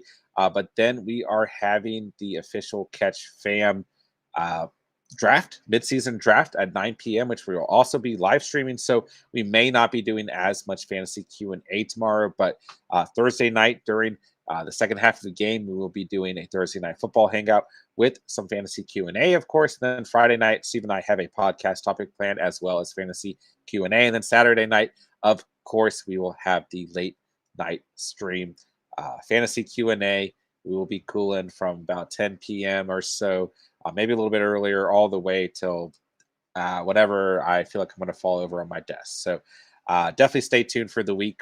We have plenty of content coming, guys. Kellen Brown, Schultz, and CD for Ridley. I don't hate it, but I view CD Lamb and Ridley in pretty similar fashion at this point in time. So I don't hate it, man. But I also kind of like Schultz, and I like having pieces of the Cowboys offense over the Falcons offense. Ryan, I'm trying to trade Dalton Schultz for TJ Hawkinson straight up. I mean, coming from the other perspective, it's a fair trade. Dalton Schultz is playing fantastic football. So I don't hate it, man. I think that it's probably possible. Jason, have a good one, man. Appreciate that. Appreciate you guys coming out tonight. Philly Mike, enjoy your night, John. Appreciate that, man. We'll, wind it down over the next by 10:30, but appreciate your guys' support as always, man. Philly Mike, Seals Jones versus Kansas City or Conklin versus Carolina. For me, it's Seals Jones all day long. It's Crip. What's up, man? Glad you made it to the stream. Although towards the end, it's good to see you, brother. I ended up starting Herbert over Hurts. Played off pretty well. Yeah, it's a tough call between those two guys, but Herbert balled the fuck out. So great call, man. Don't know how to pronounce this one. I do apologize. You guys know I always butcher pronunciations to QTO. David Montgomery is in roster in my league. Should I pick him up right now, even while he may be injured? Yes, absolutely. Especially if you can throw him on your IR spot. 100%, man. Yes, he will be a must-start running back when he is healthy. You should absolutely pick him up, man. 100%. Jason Kenobi. Let's see, brother. What you got tonight? Mclaurin and AJ Brown or Diggs and Julio. I think I'd lean Mclaurin and AJ Brown. Love Diggs. Don't mind Julio. Like Mclaurin more. Like AJ Brown in that offense more. Good question, Jason. It's Crip says yes, pick him up. I absolutely agree. Philly Mike, Tim Patrick versus Las Vegas. Or AJ Green versus Cleveland. I'd lean Tim Patrick between the two, absolutely. It's Crip. You must be playing children of David Montgomery isn't rostered. Hey, you guys know we love David Montgomery here at the Catch. Cincinnati or Carolina for defense. Like both of them, make sure you go ahead and check out Steven's must-start defense teams on the week. Usually release that video Monday night or Tuesday morning, but we do have it posted. Go check that out. Should give you some further details on defenses for the week. I like both of them quite a bit. I think, quite honestly, you could flip a coin between the two. Carolina playing a little bit better overall, but I think that they're both pretty good starts. Jason, do you think Hawkinson will be good again like the start of the season, or should I just trade him away? I do think that he will get back to a more consistent form. Yes, but you might be able to trade him for pretty good value as well. It just depends on if you're hurting at the tight end position or not. But yes, I do think that he'll be okay. Jason Kenobi, thanks. Good night, John. Always good to have you, brother. Peace out. We will see you tomorrow. Looking forward to the mid-season, the Catch Fam fantasy draft band. But always good to have you, Jason. Thanks for being here tonight, brother. Philly Mike, Robert Woods versus the Giants or Tyler Boyd versus Detroit? It's a good question, but I think I'd lean Robert Woods, quite honestly. Definitely, especially after how he played last week. So, yeah, guys, hope you guys enjoyed the stream tonight. Hope you guys got some good value out of it. Hope these must-start segments at each position are helpful for you guys. Hope the fantasy Q&A in general is helpful for you guys. Make sure you guys are smashing that like button. Any new viewers in the stream tonight, make sure you guys go and subscribe down below and become part of the Catch fam. If you guys are ever interested, the link to our Patreon page is down below as well if you ever feel like supporting the channel. But you guys just coming out to the streams, hitting the like button, subscribing to the channel is a ton of support in its own way. So we certainly don't expect that, but the option is there. But nonetheless, man, definitely 100% appreciate all you guys. Will close out or continue to close out the night. Got a couple comments here, man. Mr. Matt J. Kim, any chance Ertz has a good game this week? Yeah, Goddard, more than likely, or he's on the COVID list, so it's hard to tell. But yeah, I think Ertz definitely has a good shot at having a good week overall, man. I like where he's at on the season.